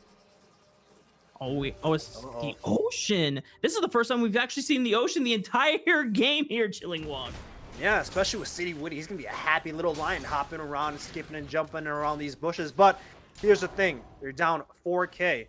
It's not going to be looking too tough if you want to play around in the enemy jungle. Only in yours, and even then, you could see a wild Nautilus pop up out of nowhere. So you got to watch out and got to see what Lowkey can do. See what Young can do to carry his team, because he's the pillar right now to see if they can find any sort of catch. Hybrids does find a stun on the Cat Ears, gets the hook shot, but not the tactical sweep. Shady looking for a hook on the Cat Ears. Beautiful stun, and the chain of CC comes into play. But Young was able to get a shutdown onto Shady, able to answer back 1-for-1. The supports have been traded, but the push still an advantage here for Maryville University. Yep, 1-for-1 overall. Both supports going down, fighting for the cause. 3-0 Warrior has the ultimate. He wants to see if he can look for a flank here, but still, Maryville University, they're sieging up in this mid-tier 1, slowly taking out some of these plates here, but now the other side's on King Vex, and I'm not too sure if Lowkey Esports have a read on it. And no one can really put him in. This is one of the strengths of having Tristana here, but City Witty looking to make an engage with King Vex. Iconic has been deleted, not even having a chance to pop the Chrono Break. Hybrids will also fall, trying to pop the Hextech ultimatum as a means of escape, but will fall. Double kill comes in for City Witty, and the Rengar Knife Cat trying to make an entrance once again. Yeah, man, City Witty just sniffing out with the Hex splash over it. Young, woo, barely flashes out, but he's only by himself, man. Can he make it out? You know, that was the first time I felt like I wasn't watching a rerun this series, because every single time we see Shady over a wall, Hex flashing with the Nautilus into Value's grenade from the Heimerdinger, but that time, Young didn't die. He was able to pop the flash, and there's not enough damage follow-up to take him down, so he'll be able to survive. Still going deathless on this Syndra, but the tier 1 turret had to be forfeited. Yeah, and that's going to cost Lowkey Esports, because right now that means that they are not able to play in their jungle. With the mid-tier 1 dropping down, it means that Maryville University basically gets a good amount of access towards the enemy's quadrants, and this means that they're able to control that vision, use those bushes, make sure they choke out City Witty from getting these camps. And without any camps, that means that City Witty isn't able to thrive, and it's going to have to leech off experience. And if you're leeching off experience, that means that you're just going to be a nuisance. And right now, Maryville University got a good hold of this game.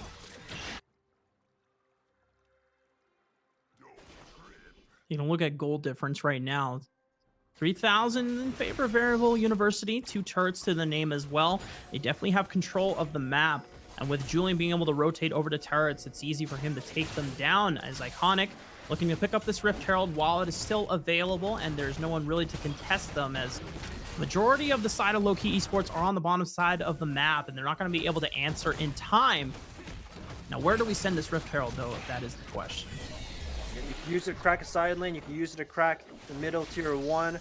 Keep in mind, though, that Lowkey Esports, they definitely have a really solid wave player with Young on the Syndra and iKing Vix Sivir, so they are able to stall the game just a little bit.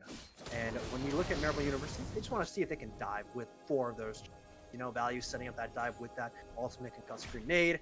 That's what they want to do here, so got to be mindful of what Maryville University wants to do.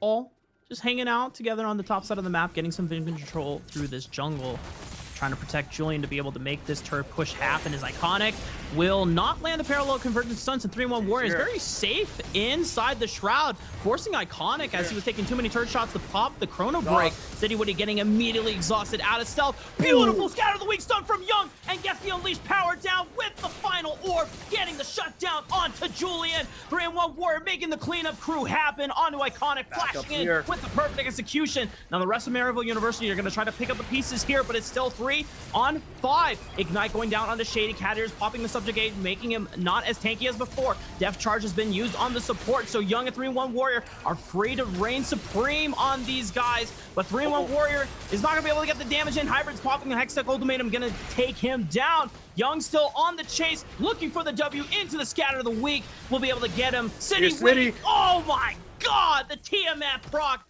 instantaneous double kill, and an ace for the side of Lowkey Esports.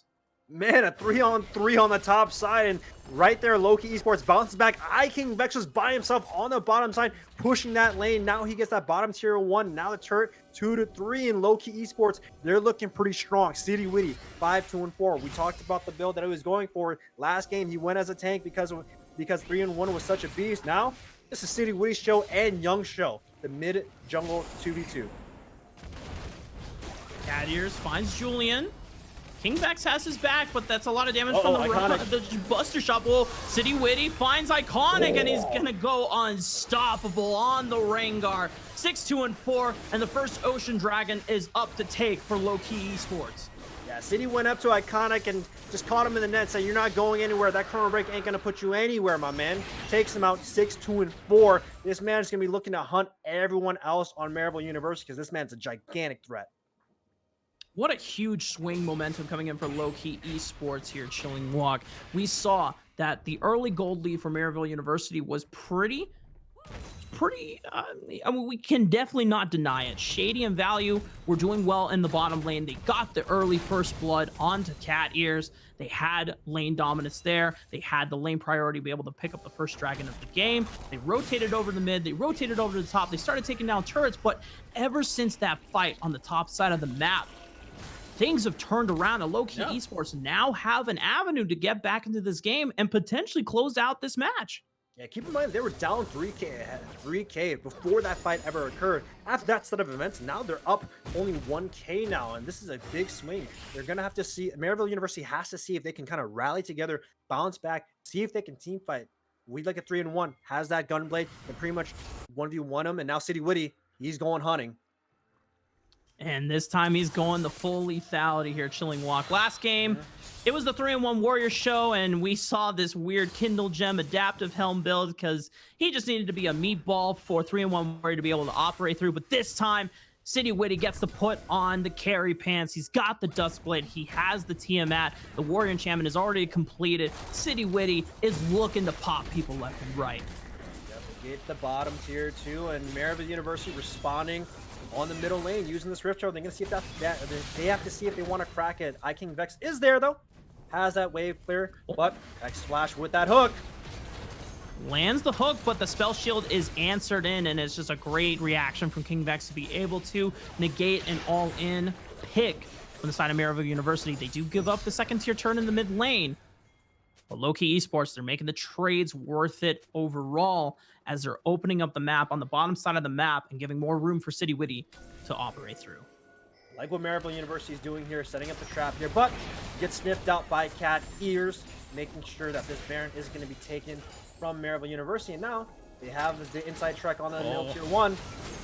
Well, Cat Ears first face checks with the pillar, but then walks up, takes a bunch of damage, popping the subjugate, was gonna heal him up a bit. Shady, not as tanky as before, gets caught up by the pillar once again. King Vex is gonna get stunned, and Oh, big stun. crowd control is massive, but City Witty is looking to be able to equalize the odds, but gets X-Tech ultimatum by hybrids, and he can't really do any more damage.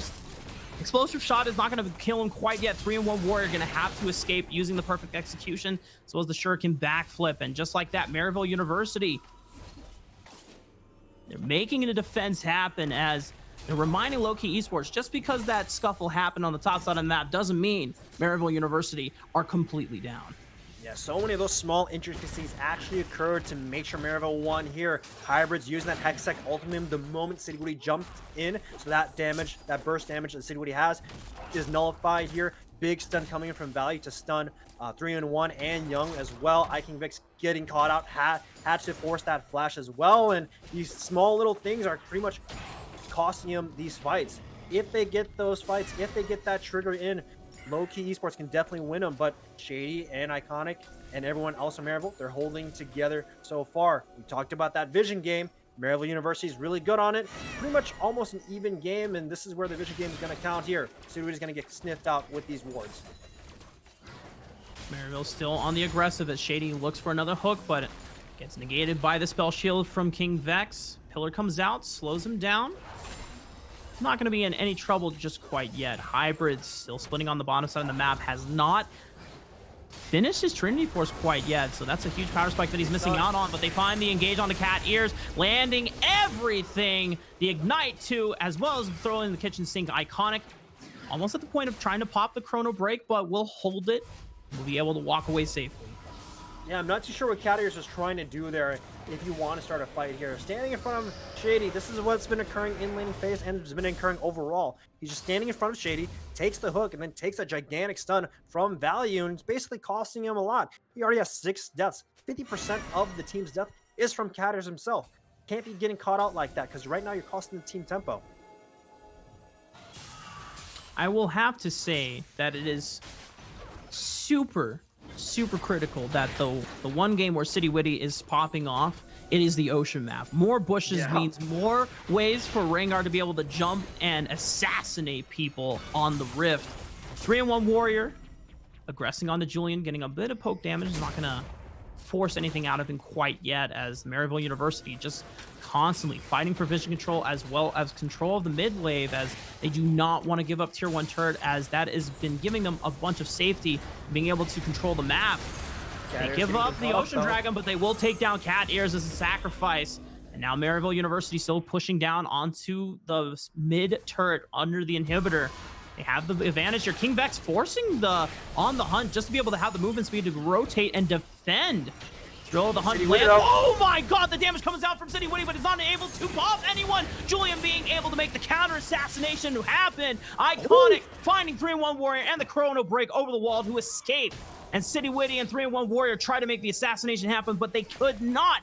They go down. Maryville University now have the advantage, and they're looking at Baron. The jungler is dead. City Witty, the raid boss is down. They're going to see if they can take out the next one, because right now, unfortunately, City Witty gets caught out, gets stunned up, and 3-in-1 warrior actually gets clipped at the last part of Iconic's Q, and because of that, this Baron's going to be going hurt for them.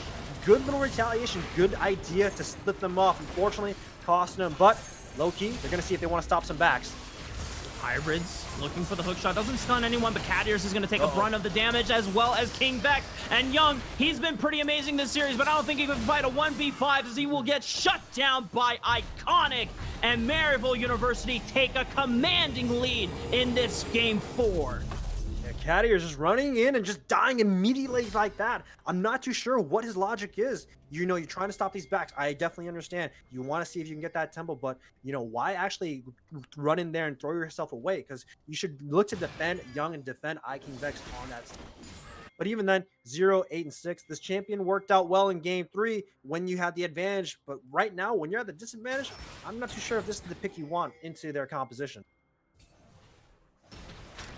Maryville University now with the Baron buff. They have the tools to be able to knock down this inhibitor turret, as well as the inhibitors, and maybe even make more if they can find the necessary picks. Shading and Value together, these two have been instrumental in finding the picks necessary with the amount of crowd control that they have. Parallel Convergence flying down, not necessarily anything, but Cat Ears will take the brunt of the damage once again, but Shady being subjugated will fall and evaporate immediately. Hybrids will also go down as well. No one has fallen critically from the side of Lowkey Esports. Value gonna get flashed on by Young as he picks up the double kill. Iconic looking to fight back, does find one on the Cat here, still has the Chrono Break. City Witty does not have to throw the hunt, but we'll find Iconic is gonna have to pop the Chrono Break to be able to get out at the very last second. King Vex still on the chase, will force him away, and Lowkey Esports will not lose any structures today.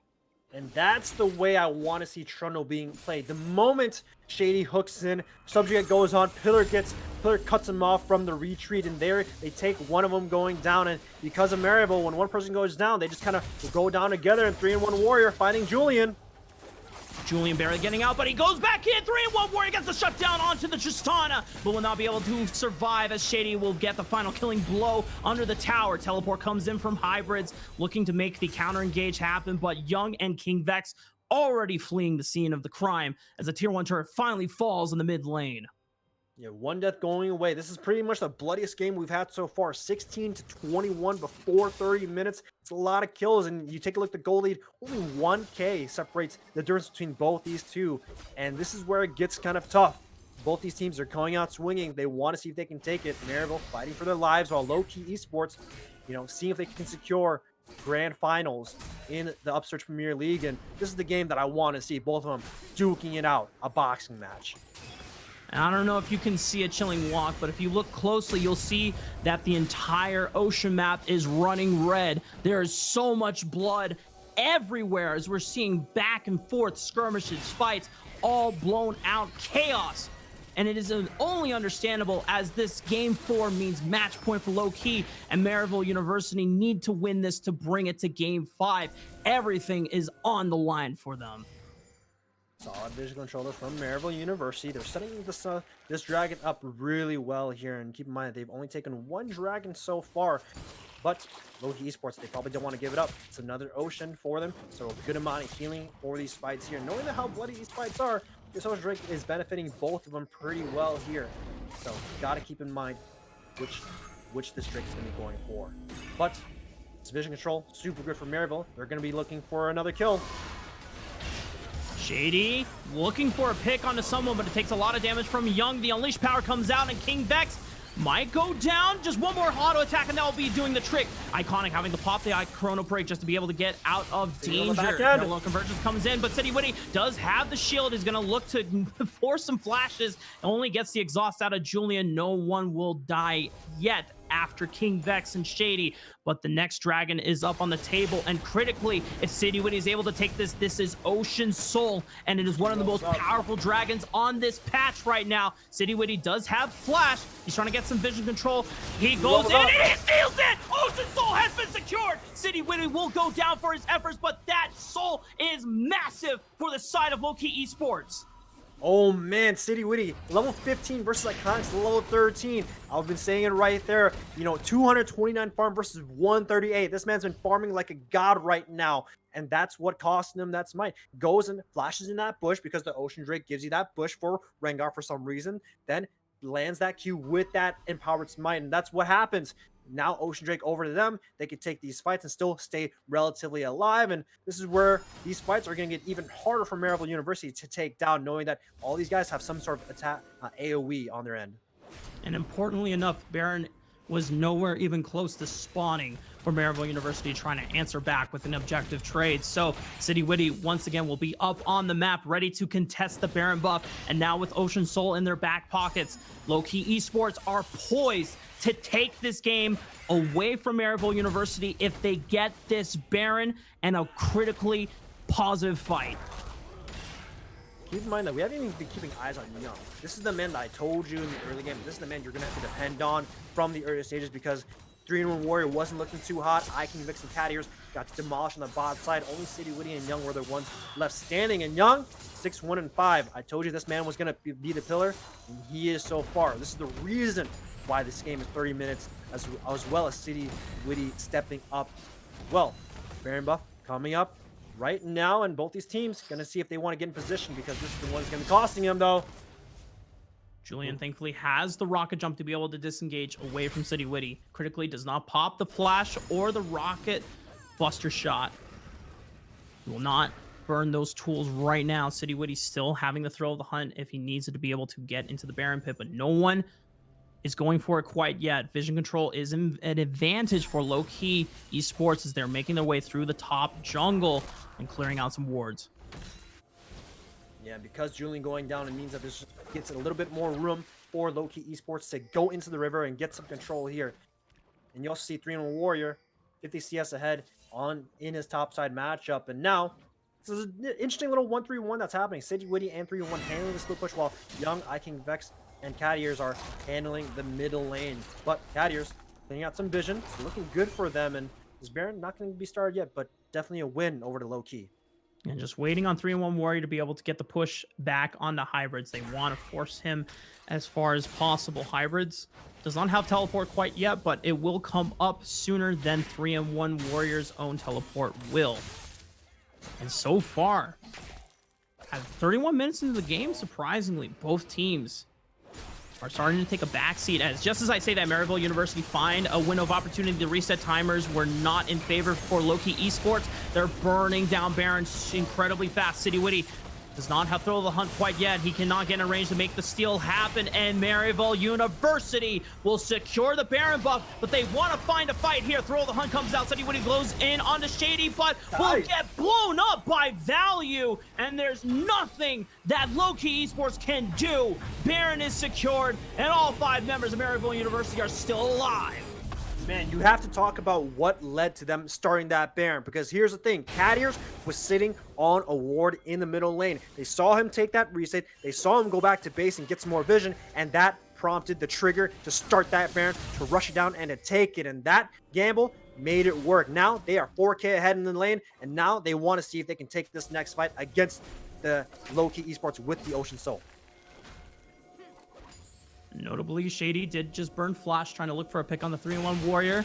Unfortunately for him, he was not able to land the hook. So 3-1 Warrior knows that Shady will not have flash, but I mean, if we've seen anything from this series, it doesn't matter if flash is down, because Shady always has the Hex flash, and it's been so instrumental for finding some clutch picks. Julian pushing onto the top side of the map, Hybrids pushing on the bottom side, the 1-3-1 special coming in from Maryville University, and with all 5 members having Baron buff, they are looking to take as many structures as they can, eventually leading into the Nexus. They have their sights on the top tier 1, but City Witty, he's hunting the enemy jungle, and he's going to be looking for Iconic right now. Tier 2 Turcos falls down. Iconic barely escaping away from City Witty, having to pop the flash. Notably, still has the chrono break if he needs it for the next skirmish. Iconic walking over to the safety of his team, as the rest of Maryville University are going to have to concede the push on the top side of the map. Everyone is collapsing over there as well, but Hybrids, meanwhile, splitting on the bottom side effectively, will take down the second tier turret on the bottom side of the map, looking for the inhibitor turret. 3-1 Warrior is going to have to answer, but there is a 4-on-4 on the top side of the map. Julian, great pillar on the Value, and Julian, they've been stunned. Resurrection will come in for the GA. Value will have to pop away. King Vex does fall to Iconic. However, it's a great answer from Maryville University, but they've lost GA and they've lost Zonya's Hourglass, so the push is not as safe for them. They have to wait and reset. I don't know, that's a pretty big win for Maryville University, because here's the thing, 40 seconds on King Vex, that's a lot of breathing room here. It means that this next dragon already coming up in 30 seconds. That's the Elder, King Vex, no TP, barely going to make it in time. Going to see what happens on this Elder Drake, because if this Elder Drake goes to either side, that's going to be a big win on both. You see City Witty has to activate Thrill of the Hunt to scout out to see if they're going to be collapsing here, and this is where it gets very scary for both teams on this next Drake. City Witty has flashed again. So that means if Lowkey Esports, if they cannot aggressively start the dragon, there's always a chance for City Witty to once again make the steal happen, flash over the wall into the bush. Shady. They're popping the blast cone, and they're going to try to kill City Witty before they can even start the dragon, and he will go down. Julian is going to go Goomba stomping as he looks for more kills. Shady will be traded by 3-1 Warrior, but can he get out of this alive? The exhaust comes down. Zoinier's Hourglass, he still has one more cast of perfect execution. He will be able to escape with the nick of his teeth. Hybrid's going in with a hip shot. He's going to have to flash away to safety. King Vex now on the chase, throwing out the Ricochet Boomerang Blades, but there's not enough follow-up for the rest of the team. Maryville University, however, they are very low onto Iconic and Julian. It is not safe for them to take this dragon despite having jungle advantage. Value finding a stun onto Cadier's. King Vex going to follow up the damage. There is a teleport 3-1 Warrior looking for the chase down. Shutdown comes in from Young, looking for more kills on the Value. They're all critically low. 3-1 Warrior flashing over the wall, takes down Iconic, gets the slow, the double kill onto Hybrids. Julian is the only man left standing, but the dragon is up for the taking for the side of Lowkey.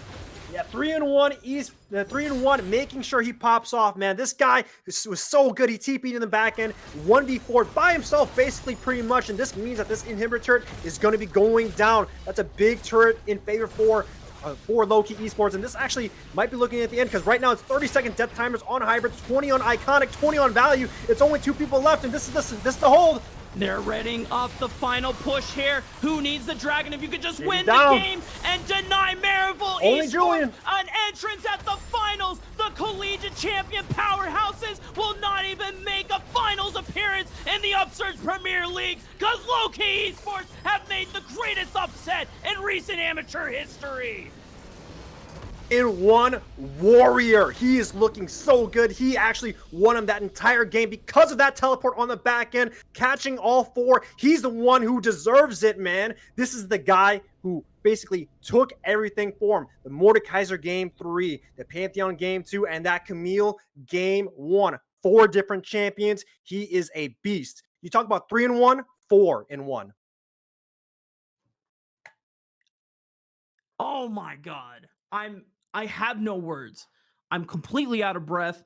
And even if I had breath, I have no perfect, accurate way to summarize my surprise, my shock, my feelings of just overall being impressed by the amount of swagger that Lowkey Esports have come in to take down Maryville Esports.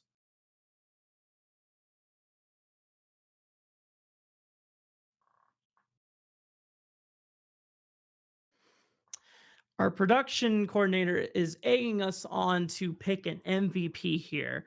And the thing is, guys, there is a lot of standout moments from every single player in this series. But when we look at that last game-winning teleport flank, and we look at game 3, and we look at game 1, who can say them better than 3-1 Warrior to be the MVP of this series? And Chilling Walk, I don't know what happened to him. I think he's a little nervous to pick one because everyone has done so well on Lowkey Esports, but I cannot make a better argument for overall consistently a better pick than 3-1 Warrior for a series MVP. Oh yeah, apologies as my Discord actually disconnected in the middle of that, but I came at the end. I agree with you, Rafa. 3-1, looking like a beast. He deserves the MVP.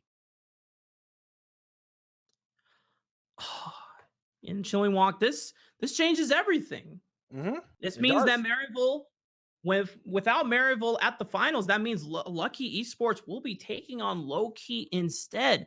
And the matchups that we're looking forward to means it's going to be so confusing because Lowkey versus Lucky? God dang, man. It's going to be so hard to commentate. Whoever commentating the finals, good Lord. Lowkey, Lucky. Oh, it's going to get so confused. I actually was going to mention that. What happens if Lowkey goes into finals against Lucky? It's an LK versus LK. It's going to get crazy. I have to say, I'm very excited to see some of the matchups now between these two teams. I'm looking at the mid lane, Young, the Syndra God taking on Always Plan Ahead, the Aurelian Soul God. Like that matchup. I hope both teams can agree to not ban either of those champions, just so we can see the Dragon taking on the whatever Syndra is, the powerful unleashed mage thing that throws balls at you. I want to see that matchup play out. I also want to see City Witty against Ken V1. That jungle matchup alone sounds super sexy to watch.